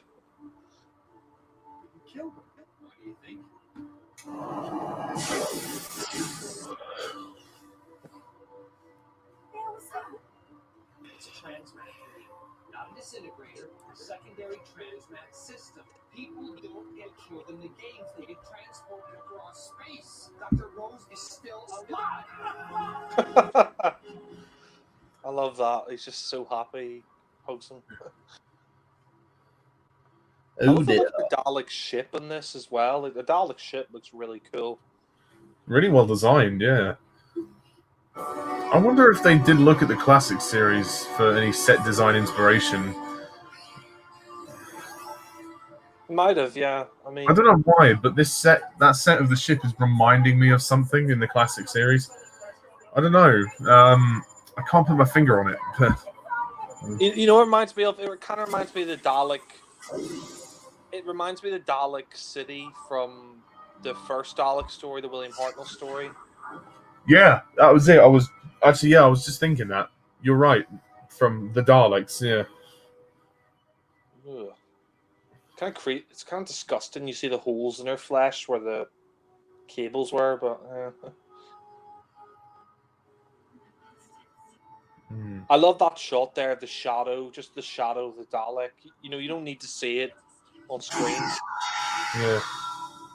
And now she can. Well, can she see now? Or I suppose she could.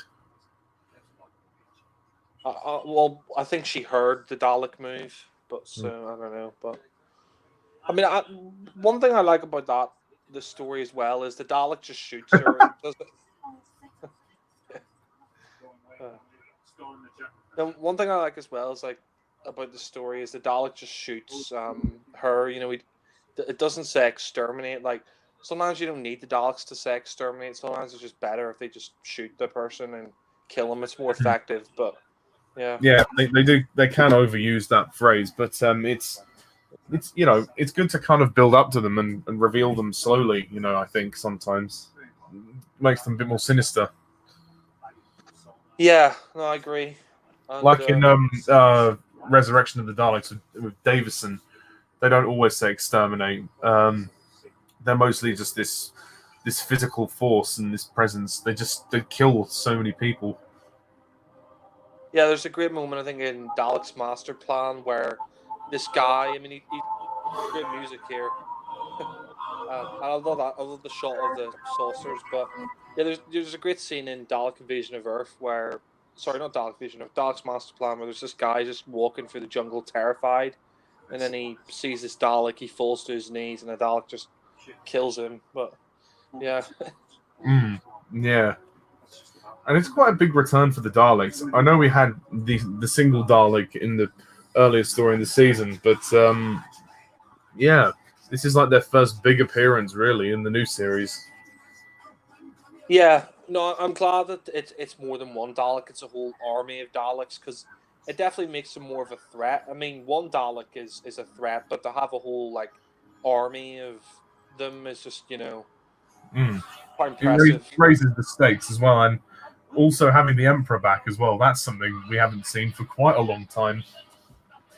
Yeah, I think since Evil the Daleks, we haven't seen the Emperor Dalek. So yeah, nearly 40 years, but they brought it back, which is great. Mm.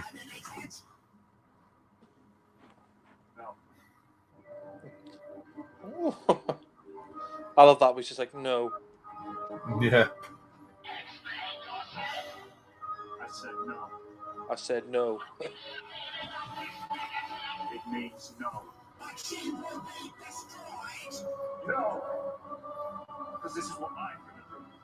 I'm going to rescue her. I'm going to save Rose Tyler from the middle of the Dalek fleet. And then I'm going to save the Earth.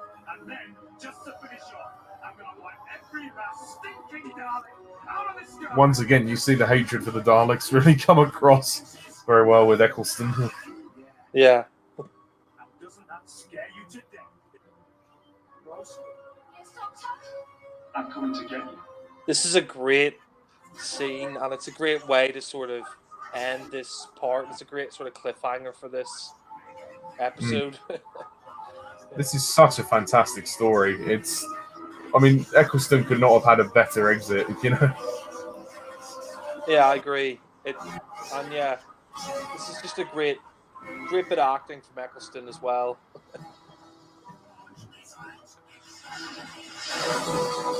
The effects still hold up really well for this, like the CGI, the Daleks and all in space, and the flying saucers and stuff. It still looks really good.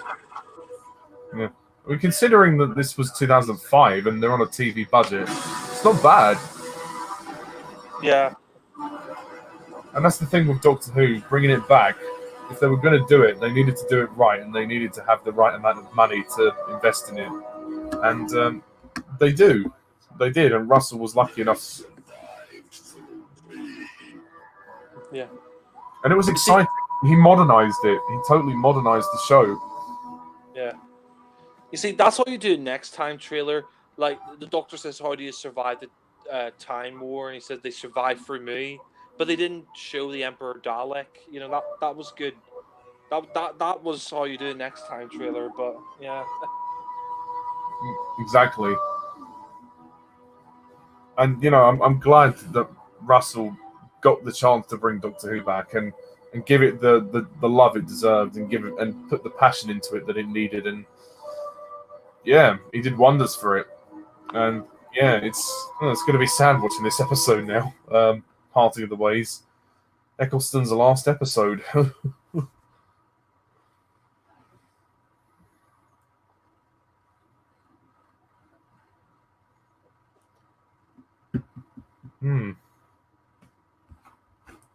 Still there, bud? I'm not sure where Jack's gone, but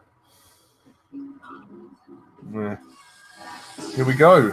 Parting of the Ways.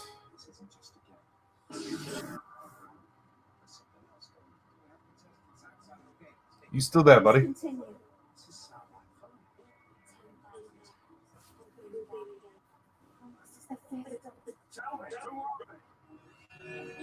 Well, I can hear his TV, but I can't hear him.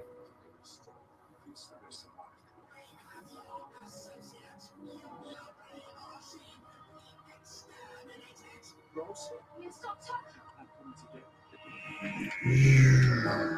Dun, dun, dun, dun, dun, dun. I really like the theme as well, the 2005 version of the theme as well.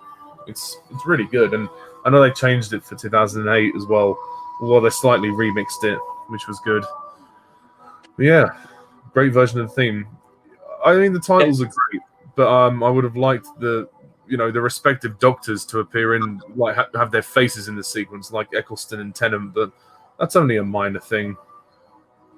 Yeah, I agree. I mean, they sort of abandoned that with the TV movie. They decided to get rid of the face and It's kind of funny. The TV movie, I think, maybe influenced the title sequences for Eccleston and Tennant because they had the actors' names in the title sequence, which you didn't have before, and they didn't have the face in there. But yeah, Yeah. Ooh, you're back. yeah, just wanted to get some. I wasn't gone for long. Yeah. No, as long as you're right. That was the ones. Just wondered where you were. That was all. Just wanted to get some. Yeah. For my next trick, did they use that in Day of the Doctor? That clip? Well, for my next trick, Yeah. I mean, they had to use a clip of Eccleston somehow. I mean, he refused to return for the 50th anniversary. So. that was a pretty epic shot where the TARDIS, like the missile's heading towards the TARDIS, there's that huge bang and it survives.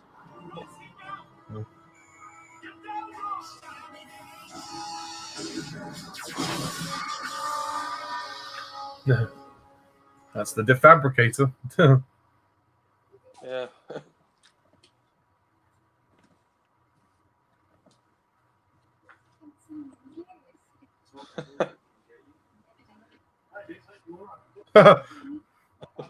I did. It destroyed the Dalek. Interesting how the TARDIS materializes and Rose is in the TARDIS and so is the Dalek, but Yeah. I like the voice for the Emperor Dalek in this story, and it's nice to have him back after so long. And it's good that we got to see him in full glory, really, and how massive he is. yeah. I think you could tell these Daleks are humans because if you look at that mutant, the dead mutant there, it's got two eyeballs. Usually, Daleks only have one eyeball, and humans have two eyeballs, obviously. So you could tell it's a human that they made into a Dalek. But yeah,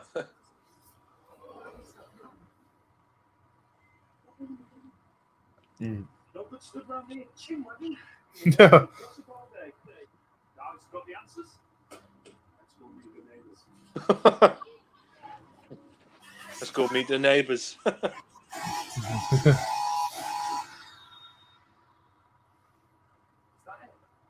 Is that it? Wow.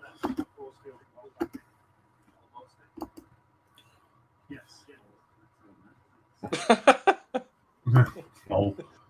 Trust Jack to open his mouth when it's not wanted. Yeah.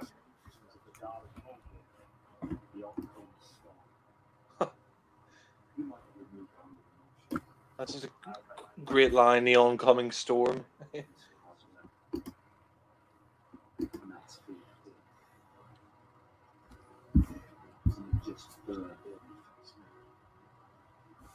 So tell me, how did you survive the time?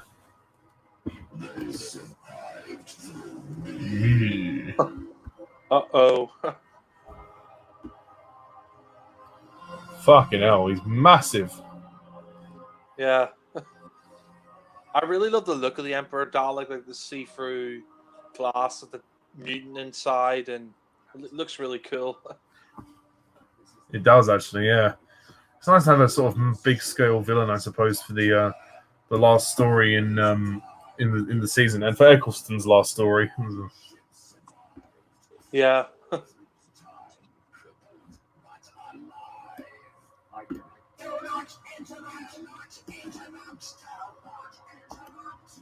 I think you'll forget. I'm the doctor. If there's one thing I can do, is talk. I've got 5 billion languages and you haven't got one way of stopping me. So if anybody's going to shut up, it's you!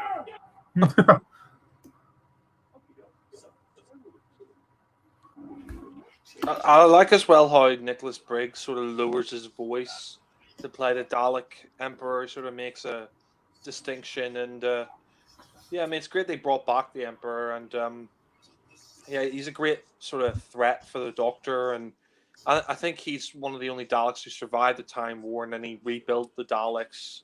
And yeah, from humans, yeah.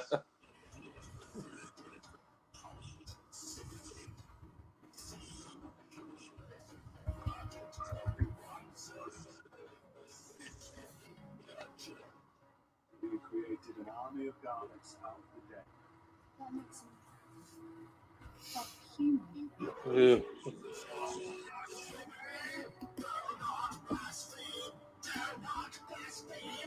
Ugh. Do not blaspheme.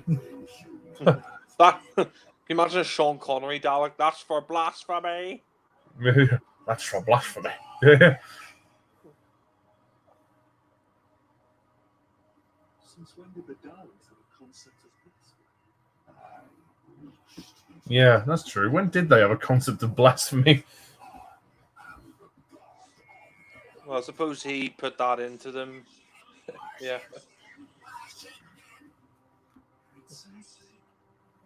Hiding in silence for hundreds of years, that's enough to drive everyone. It's worse though. Driven mad by your own flesh. Ugh.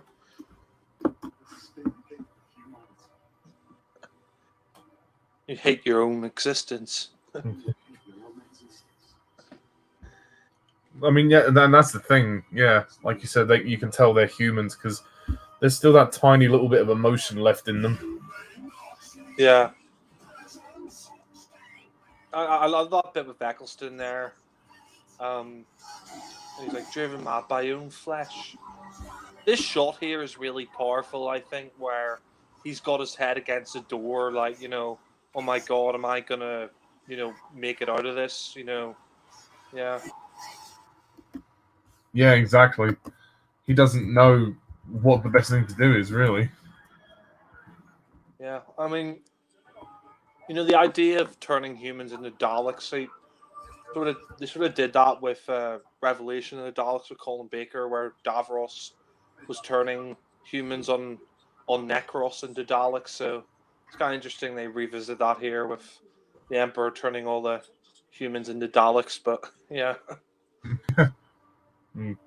This is still a pretty fantastic story. I mean, just on scale as well as I think it's actually quite emotional as well. I agree. Yeah. Yeah. Oh, shut up, Roderick. Why don't you just piss off? Where's my money? All he cares is money.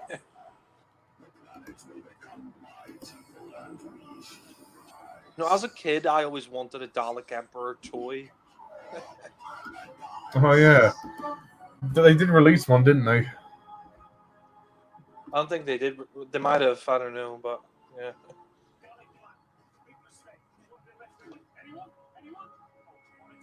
I like the sort of desperation the Doctor's sort of going through in this as well. Like, he doesn't know how to get rid of the Daleks, and you know he's in a desperate situation because there's so many Daleks, and he doesn't know how to destroy them all. But yeah.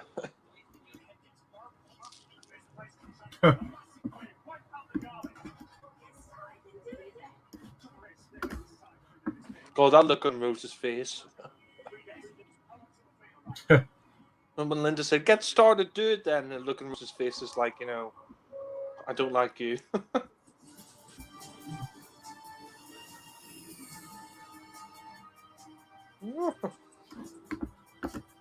Starlight 5.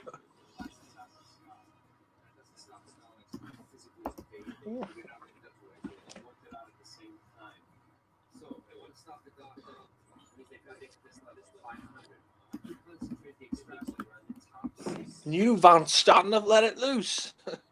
Yeah. Yeah, this is pretty high stakes. I mean, there's a big battle coming. Yeah.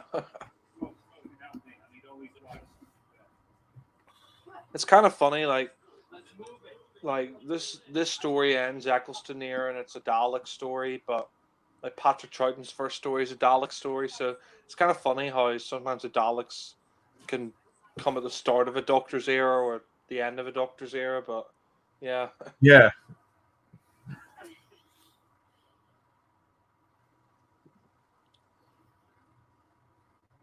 Linda with a Y. Oh, Rose, get over it. You're not the only woman in his life. Yeah, I don't know why she's always so like angry when there's like other women around the Doctor. Like in school reunion, she gets really pissed with Sarah like when she finds out the Doctor's had companions before her. But yeah, Yeah. I mean, she's just jealous, isn't she? yeah. I mean, this bit where he kisses the Doctor, maybe it's a bit much, but yeah. You are worth fighting for. Yeah. Isn't he? Oh shit! That look in the Doctor's face is like, do you think he's gonna be all right, Rose? Mm.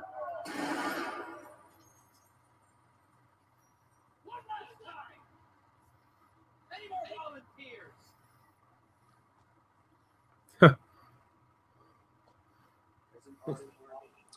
Where's a Brigadier when you need him? God, yeah. Imagine if the break, if the break was came back for the new series. And, oh well. Hmm. The Daleks will enter the station for 494. As far as I can tell, they'll head up. Oh, head up, not down. Keep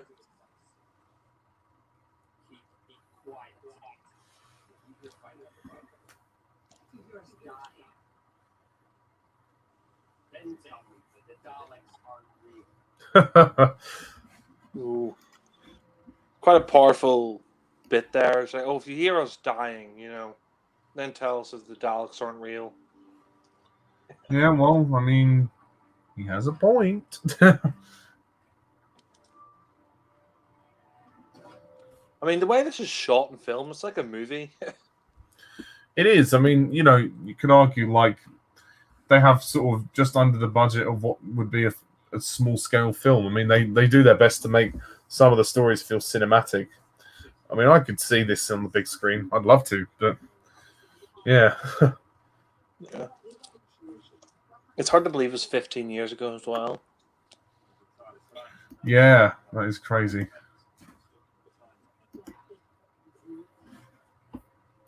I like this bit with Rose. She's like, oh yeah, why can't you just go back in time? And he's like, yeah, well, I would get stuck in a timeline, I mean, there's always that thing about the Doctor. He can't, there's like a fixed point. He can't go back in time, but yeah. Yeah, there are still laws of time, and if he goes back into his own timeline, like I say, he'll cause a paradox, and kind of like the Father's Day incident. I think that taught us that, probably best to not meddle with your own timeline. Yeah, funny you say that. This music's actually in Father's Day as well. And when Kate's dying, but yeah. I guess that was meant to kind of resemble that Rose, she still hadn't really sort of learned, that she can't, you can't just go into your own timeline, Yeah, this bit's really sad because he's like, oh, Rose, you're a genius. I can figure this out. And then he's basically lying to her so he can get her trapped in the TARDIS and send her back home. And it's really tragic. And that's what I really love about the story is you really feel like the stakes are so high here. Like the Doctor might not actually make it out of this alive. Like maybe for once he might not actually save the day because he has to send her home and he's in such a desperate situation. But yeah. Yeah. And it's a sacrifice he doesn't make lightly, because obviously, there's obviously there will be feelings that are going to start to brew between them, but yeah, it's sad. It's sad, but obviously she will come back and save him, and I think that's the kind of the irony, isn't it? Yeah. Yeah, I feel really bad for Rose because the Doctor just sends her. I think the Doctor's thinking to himself, this is the best I could do for her because she's probably going to die in this station because I might not be able to make it out. So he sends her back home to her time in the TARDIS, and yeah. Yeah, and this hologram message. This is quite a sweet scene, actually.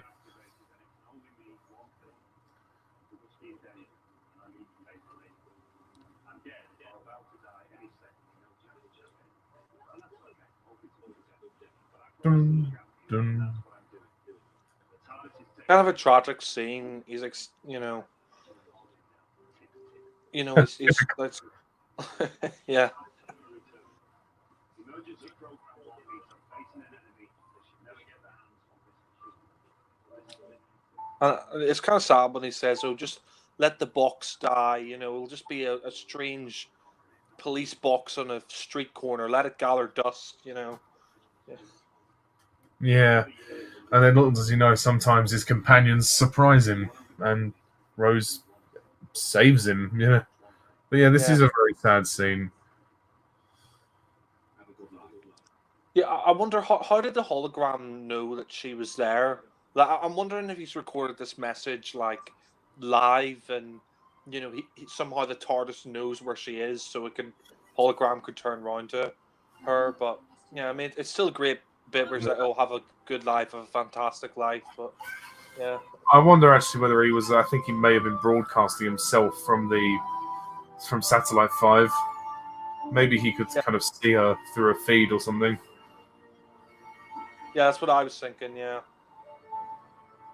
Oh, it's the fucking Paula State. The Yeah. fucking pricky, the idiot.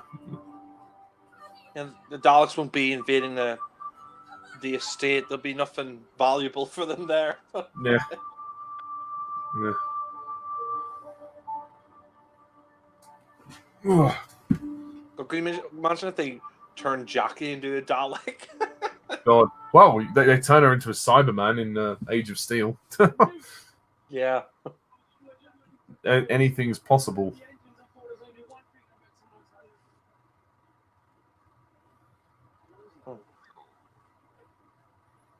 Kind of interesting. This is where. Sorry, go ahead. Oh, sorry. This is where Rose gets too emotional for me. This is where she just starts crying, and it goes on in series 2, and it's like, oh, well, you could do without this, really, Rose.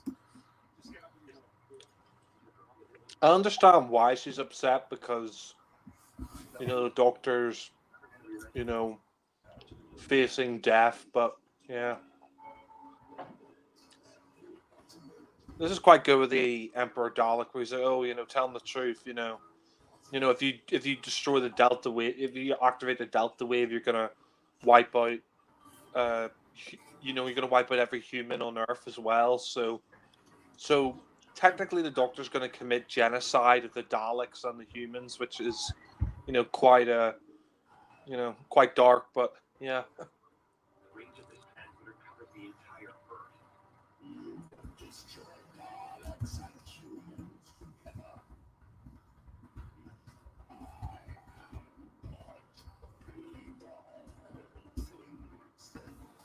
Well, he certainly has an inflated opinion of himself.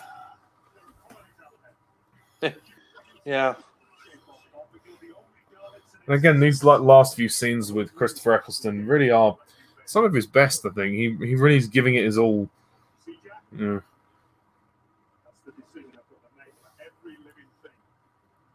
I like that. This is the decision I got to make for every living thing. He has to choose between either killing everybody or not doing that. But yeah.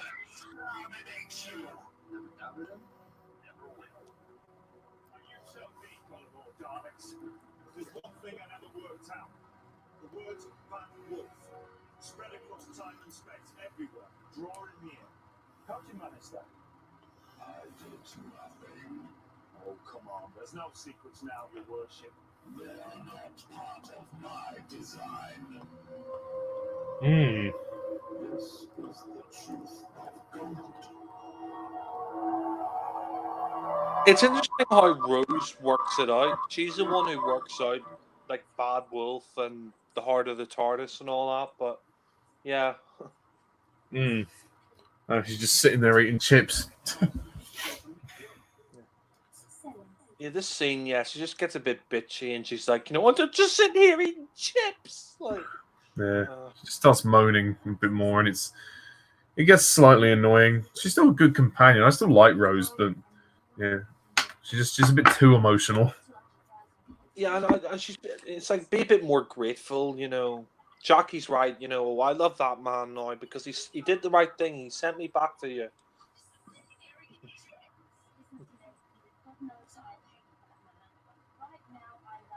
You know why?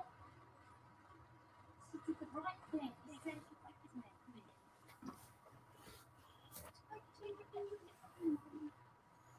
it? God, this scene is just like, shut up, Rose. Yeah.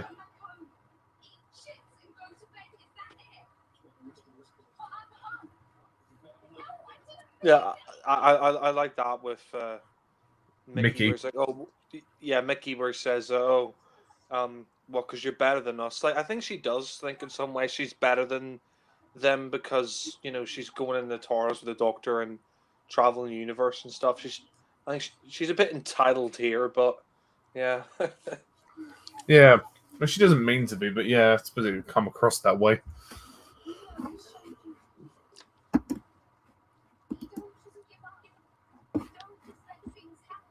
I like this bit, you know, you make a stand, yeah.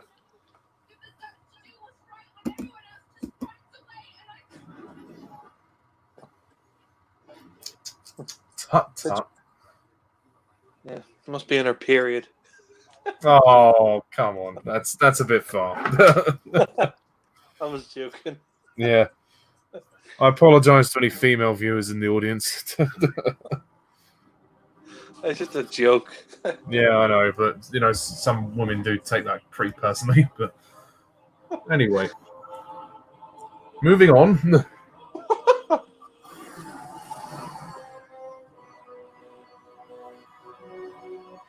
You know, is it weird? Like that these Dalek crucibles are kind of bigger than the ones in Series 4 with Davros. Well, it feels bigger. I think there's more Daleks in the Series 4 finale, but there's a lot of them here. I mean, that CGI still holds up really well when you see the Daleks sort of turn around in space and all them flying in space. It looks great, but... It does, yeah.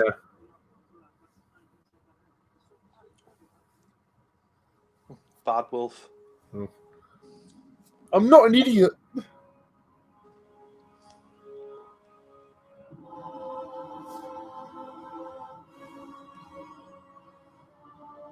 I wonder what Bad Wolf actually means. It's the name of the corporation. Did you see the sign earlier? It's a Bad Wolf Corporation. The people running the game show. Bad Wolf. Yeah, I know that, but like throughout the series, they have like Bad Wolf. Like, I thought like maybe it was like an anagram or something, but yeah. Well, it was clearly sent by the Daleks to sort of draw the Doctor in. So yeah, they've been sort of projecting this message from the future. So, well, the Emperor Dalek said he didn't do that, but yeah.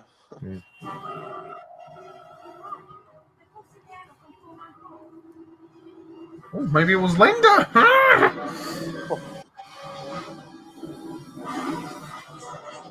Or it was Roderick.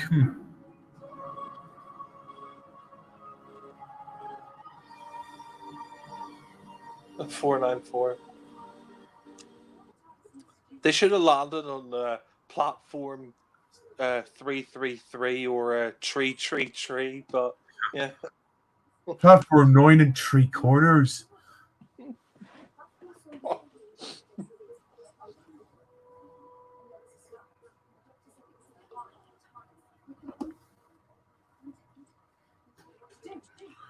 Ooh, like shorts.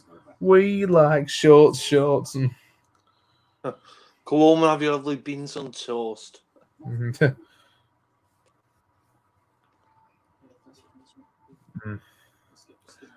I guess this is Mickey's last moment of realization. He's like, yeah, this girl doesn't love me anymore. She clearly wants to be with the Doctor, so I'm gonna just help her do that. So, like a good devoted friend, he gets a yellow truck and decides to open the heart of the TARDIS for her. So, bless him. You know, if you think about it, if it wasn't for Rose, basically the Doctor wouldn't have been saved. Yeah, essentially. And she's been sort of a constant in his life recently. She stopped him from killing on a couple of occasions. So yeah, she's pretty handy in a fight. Oh, that's pretty brutal. Quite a lot of death, in this episode. That scene where it's kind of interesting as well, like how the bullets sort of melt or whatever, or disintegrate as soon as they are about to hit the Daleks. It's kind of an interesting thing with the new series. Like in the classic series, like if you shot a Dalek in the eye stalk, it would be destroyed. But in like the new series, like they obviously have some kind of shield or something. But yeah. Yeah.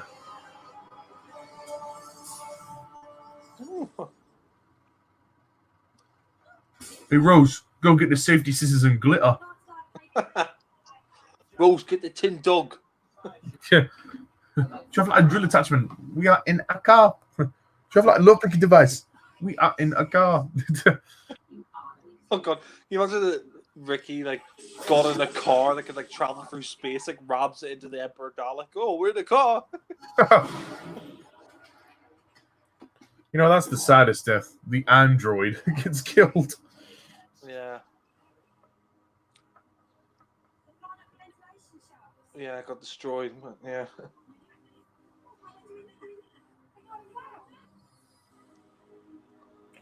Linda. Linda with a Y. Yeah. Exterminate. Ugh.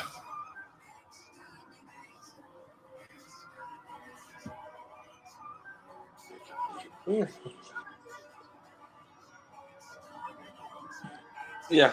No, I mean, I'm kind of glad Roderick gets killed. I mean, I don't really like seeing people getting, killed in real life, but I'm kind of glad he got killed because he was a prick in this story. But yeah. I kind of like that we see that reaction from her. It's sort of the shock, and we hear the sounds of them die, and she's like covering her mouth. She just can't, she can't believe it. Yeah. I quite like that. Yeah, they killed them. Yeah.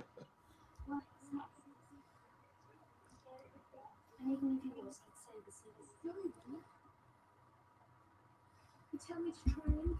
If I could save the doctor's life. I mean, one thing I do like about Rose in this story is she is determined to help the Doctor, and she'll do anything to, help him in the end. And she sort of proves, her worth as a companion in this story. But yeah. Yeah. I mean, this is interesting. How she tells her mum that she went back in time to when when her dad died, and Jackie remembers, but it's kind of a bit daunting to hear that, really. Yeah. No, I just think it's too much for Jackie, for Rose to say, "Oh, I was with my dad when he died," And that's how good the Doctor is. And yeah, I like the bit she says, "Oh, just stop it, just stop it." I feel bad for Jackie as well, because like Rose is saying, "Oh, I was there, when my dad died," and she was, but at the same time, that's very emotional for Jackie because that was her husband who died. But yeah. Yeah, no, absolutely. And I mean, Jackie obviously, I think then maybe realizes how much the Doctor really means to Rose, and that he did that for her. It took her back to when her dad died. That's quite something. Yeah, it's a very emotional scene, like you say, and it shows their relationship as well, as mother and daughter. They've always been kind of dysfunctional, I think.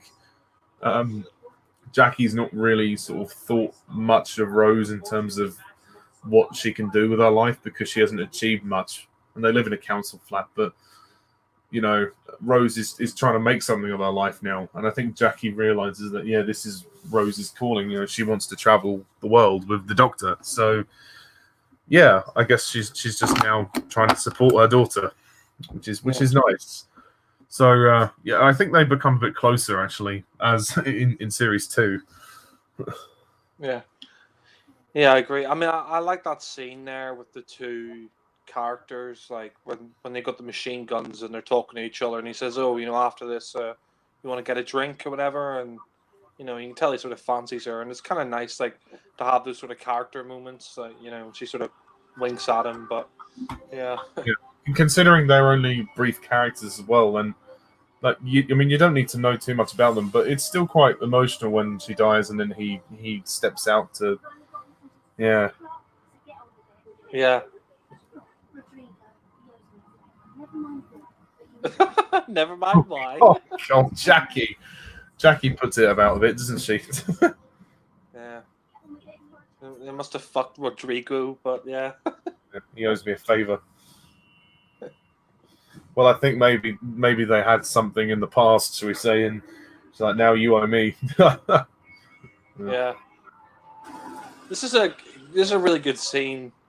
Quite emotional as well. And yeah, this what I really like about this one is that the stakes are the highest in this story, because yeah, literally everybody's getting killed off by the Daleks. The Doctor, he doesn't know how to get rid of all these Daleks and save everybody. He's sort of stuck between a rock and a hard place, because he has to wipe out the whole of humanity and the Daleks to stop the Daleks. And he can't really do that. But, yeah. Yeah, it's a bit of a pickle, to say the least.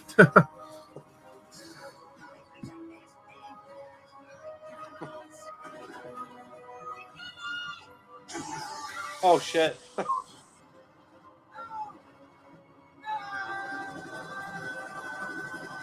And he gets killed as well.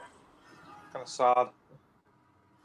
Yeah, a lot of death. I think Linda's death is probably the saddest in this story. Oh, sadder than the android. Yeah, well, she was the weakest link. Yeah. No, in all seriousness, yeah, Linda's death is pretty sad. I mean, no two ways about it. And it's sad, the Doctor's reaction as well, because he just thought she was sweet, Yeah. This is a really dramatic scene where they're like cutting through the door, and yeah, she's really, she can't get out of there, and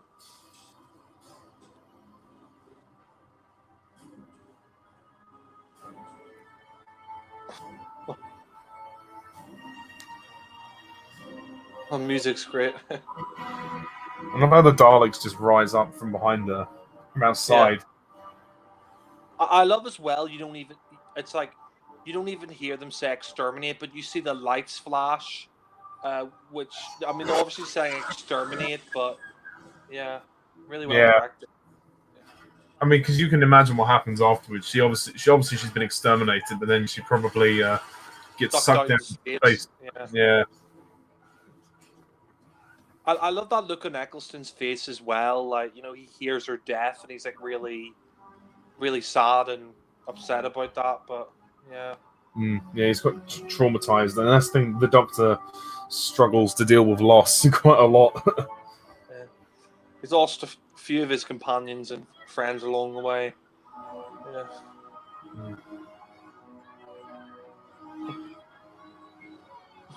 Is this Top Gear now? Yeah. Yeah. And through gambling and across the line. The Stig should be driving that.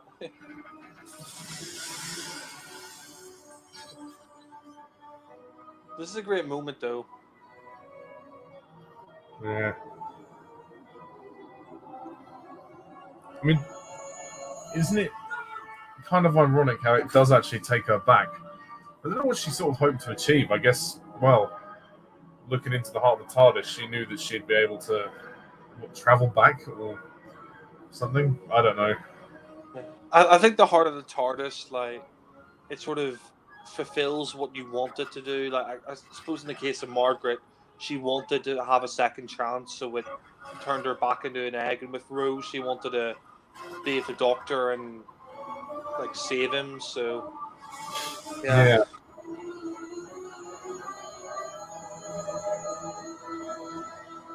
absorb the whole of the time vortex as well, I think. Once it's been absorbed, the process is irreversible. Well, that's not going to work, Captain Jack. Don't put Yeah. firing a gun.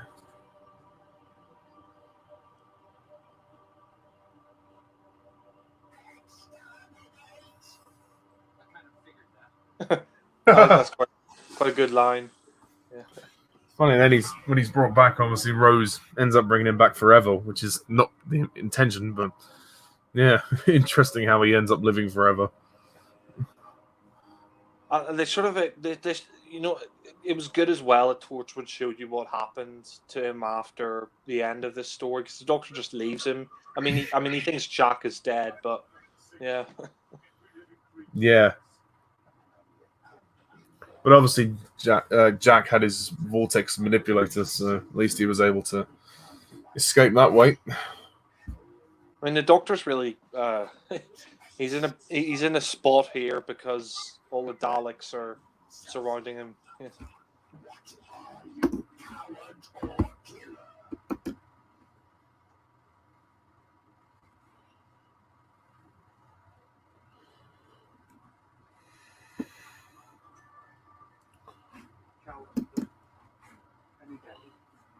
Yeah. And that shows like the Doctor is kind of you know, he's found that killing is not the best way forward. You know, he's learning to let go. Yeah. I think Rose sort of changed him, and what I like about I think the Emperor Dalek's a great villain as well, because he really taunts the Doctor throughout the story. He's sort of there talking to him, and he's taunting him and saying, "Oh, you know, you can't get out of this. You know, the Daleks are gonna kill you and everything." But yeah, Yeah.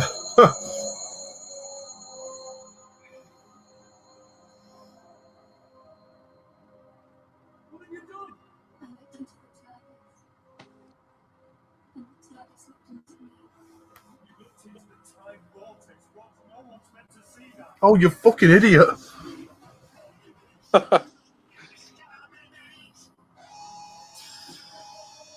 ooh, she's a superhero. Yeah. I am the Vortex Rose. that create this earth. I take the words. I scatter them. In time and space. Oh yeah. So I guess technically Rose was Bad Wolf. It was her. She put the message across time and space. That's probably why they kept seeing it all the time. Yeah, that's it. Yeah. I've forgotten about that. And what you say? My Doctor. Burn, baby, burn, Disco Inferno. You are. I can see that. I mean, I really like that bit where the Doctor's like, Rose, you got the entire time vortex in your head. You're gonna burn. Yeah. Literally, I mean, she's got all that power. She can literally just turn the Daleks, disintegrate them. But essentially, she has control over sort of time and matter, doesn't she? Yeah, literally, she destroys all the Daleks, disintegrates them all. Yeah, and also revives Captain Jack as well. Yeah. She kills the Emperor Dalek as well. Yeah. Well, you can't die. Yeah. And the Doctor has to literally suck her face off to to save her life. Yeah. And then he has There's to no other- regenerate. Yeah. Just let go. How can I let go of it? I bring life. Yeah. She makes Jack immortal. Yeah. But the good. The sun and the moon. Billie Piper's great in this moment, actually. This is probably one of her best moments as Rose. Yeah. Eccleston's great there as well. You know, it's my fault. You know, He's so underrated as the Doctor. yeah. Oh, I agree. I mean, he was both. He was our first Doctor, and you know, I think he's definitely one of the best. Even if he only did one series, I think he's great. Mm. Come here. I think you need a doctor. Bit of a cheesy line, but it works. Yeah. You know, it's funny. That's the first time he's kissed a companion since the TV movie. Yeah. Yeah, it works. Well, he's absorbed the time vortex. It's the only way he could save her. Yeah. And to be fair, I think, you know, it's clear that she's starting to have feelings for him, so it's, you know, I don't think she would have said no to the kiss. Yeah. I mean, I think. Oh, I mean, maybe she would have if she didn't have a time vortex in her head, but. No, I think she wouldn't have said no to the kiss personally. I mean, yeah, I don't really see her fall in love with the Doctor till Tennant, but yeah. Music is really good. Yes. To be fair, though, I think with the way she was talking about him when she was sent home, I think she's, you know, I'm not saying she's in love with him at this point, but certainly developing some feelings for him. I would definitely say that. But yeah, Well, yeah, yeah, I agree with that. Yeah, she's starting to feel a bit like more. She's definitely. She cares a lot more about him now than she did maybe earlier in the series, like Father's Day. She kind of treats the Doctor like crap, but yeah. yeah. And then Captain Jack, yeah, he gets left behind. It's kind of sad, really. Yeah.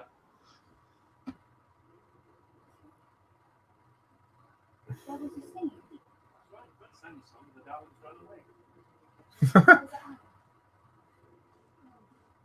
It's quite a good last moment for Eccleston, What was his life? the regeneration, and like you said in your review, it's not completely sad and depressing. He actually, he goes out on a high note. You know. Yeah, I agree. I mean, I kind of like that. It's not like a depressing ending. It's like, yeah, he's dying, but at the same time, he's gonna, he's gonna regenerate. And he says, "Oh, you were fantastic." And you know what? So was I. Like, it's kind of like him summing up his era at the end of it. Like, I was a pretty. Like, it's kind of. I mean, in a way, it's kind of like Eccleston sort of saying, "I was a pretty good doctor," But Yeah.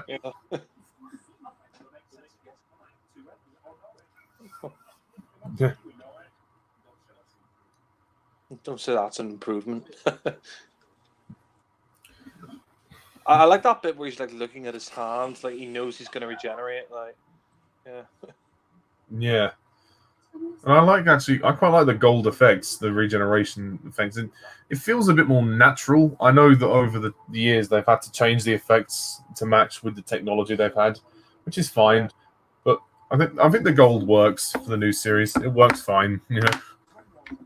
I mean, I do like this regeneration, but the gold works. But I mean, I kind of would have liked it they used different effects after this regeneration because it did get a little bit boring that they just kept using the same effect all the time. But I mean, it definitely works. I mean, here it looks really great as well. It's a great regeneration effect and scene. But yeah. Yeah, I agree about the dialogue when he says, "I just want to say you were fantastic." You know what? So was I. Yeah. Fantastic. And you know what?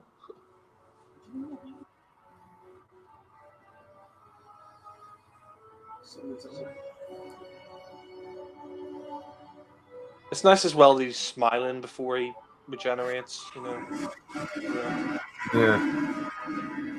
And I like how they do a close up of the face so you can really see the change. Yeah. Kind of interesting how he sort of sprouts hair, but yeah. Good effect. We see Tennant. Yeah.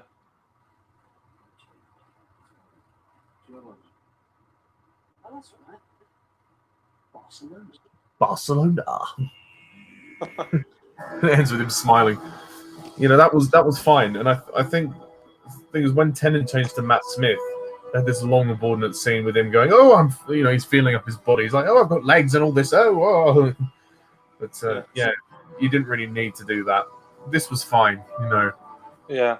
Have the new Doctor say one line at the end, and that should kind of be how it is for any sort of regeneration story. But yeah, that's my view anyway.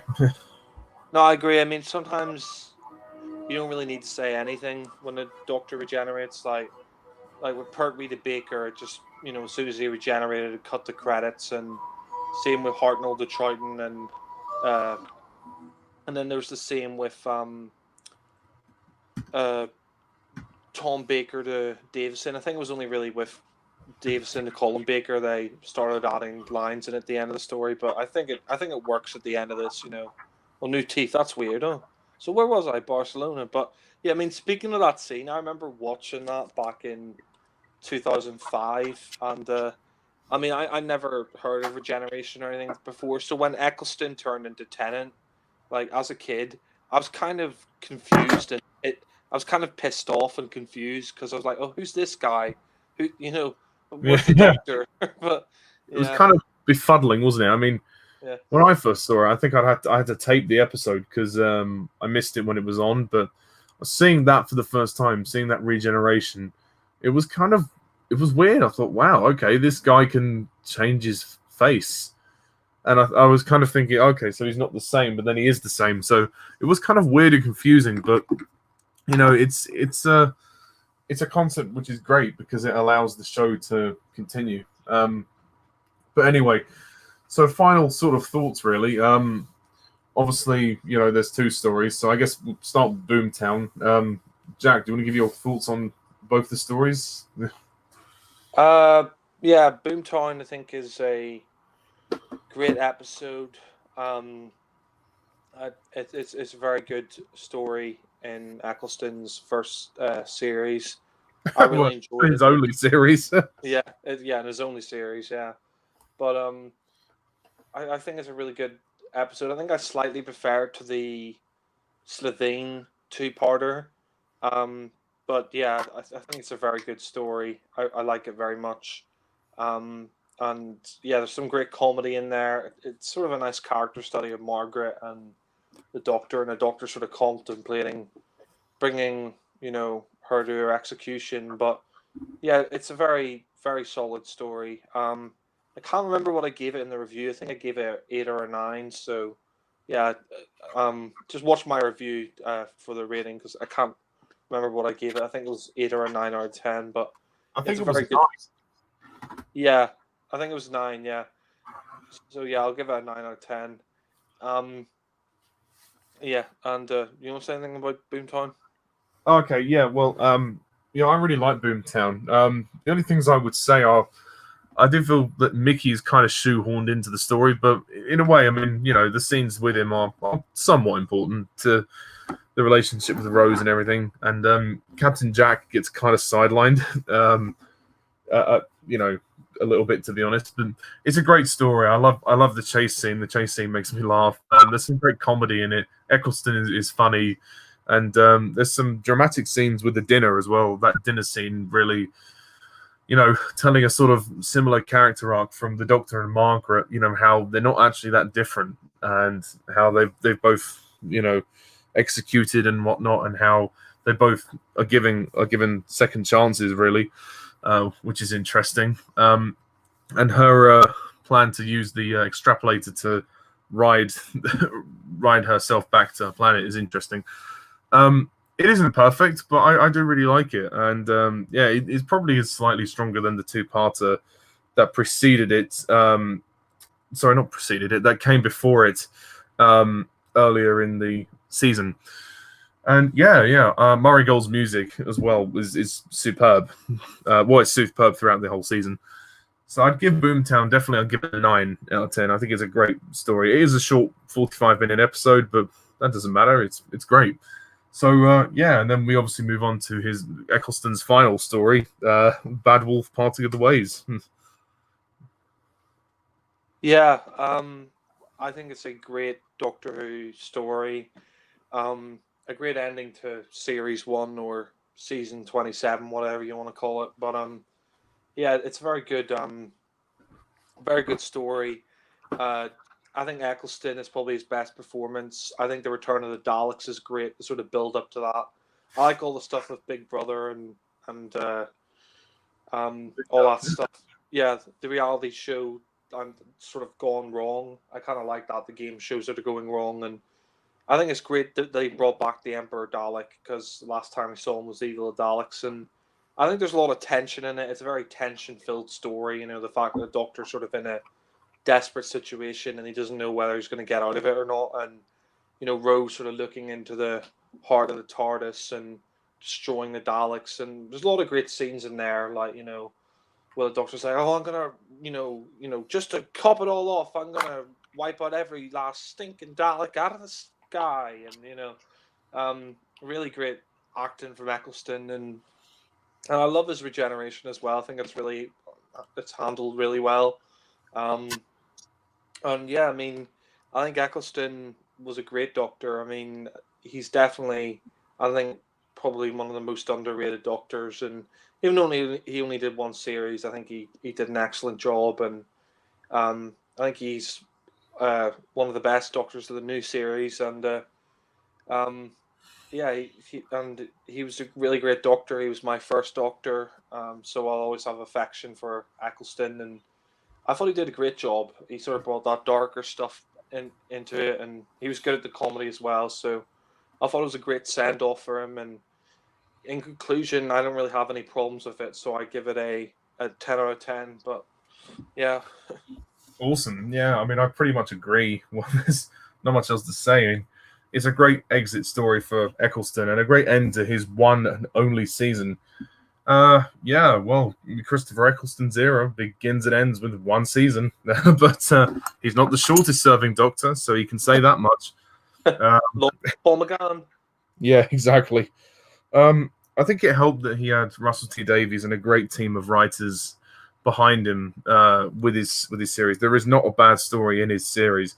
Some are better than others, obviously, but generally speaking, you know, he has some fantastic stories. I mean, the finale is probably his best, which is great. They saved the best to the last, and it's a great return for the Daleks. The concept of it is brilliant with the reality TV shows and everything, and Eccleston's performance is just incredible. He really is. I think he is a great Doctor.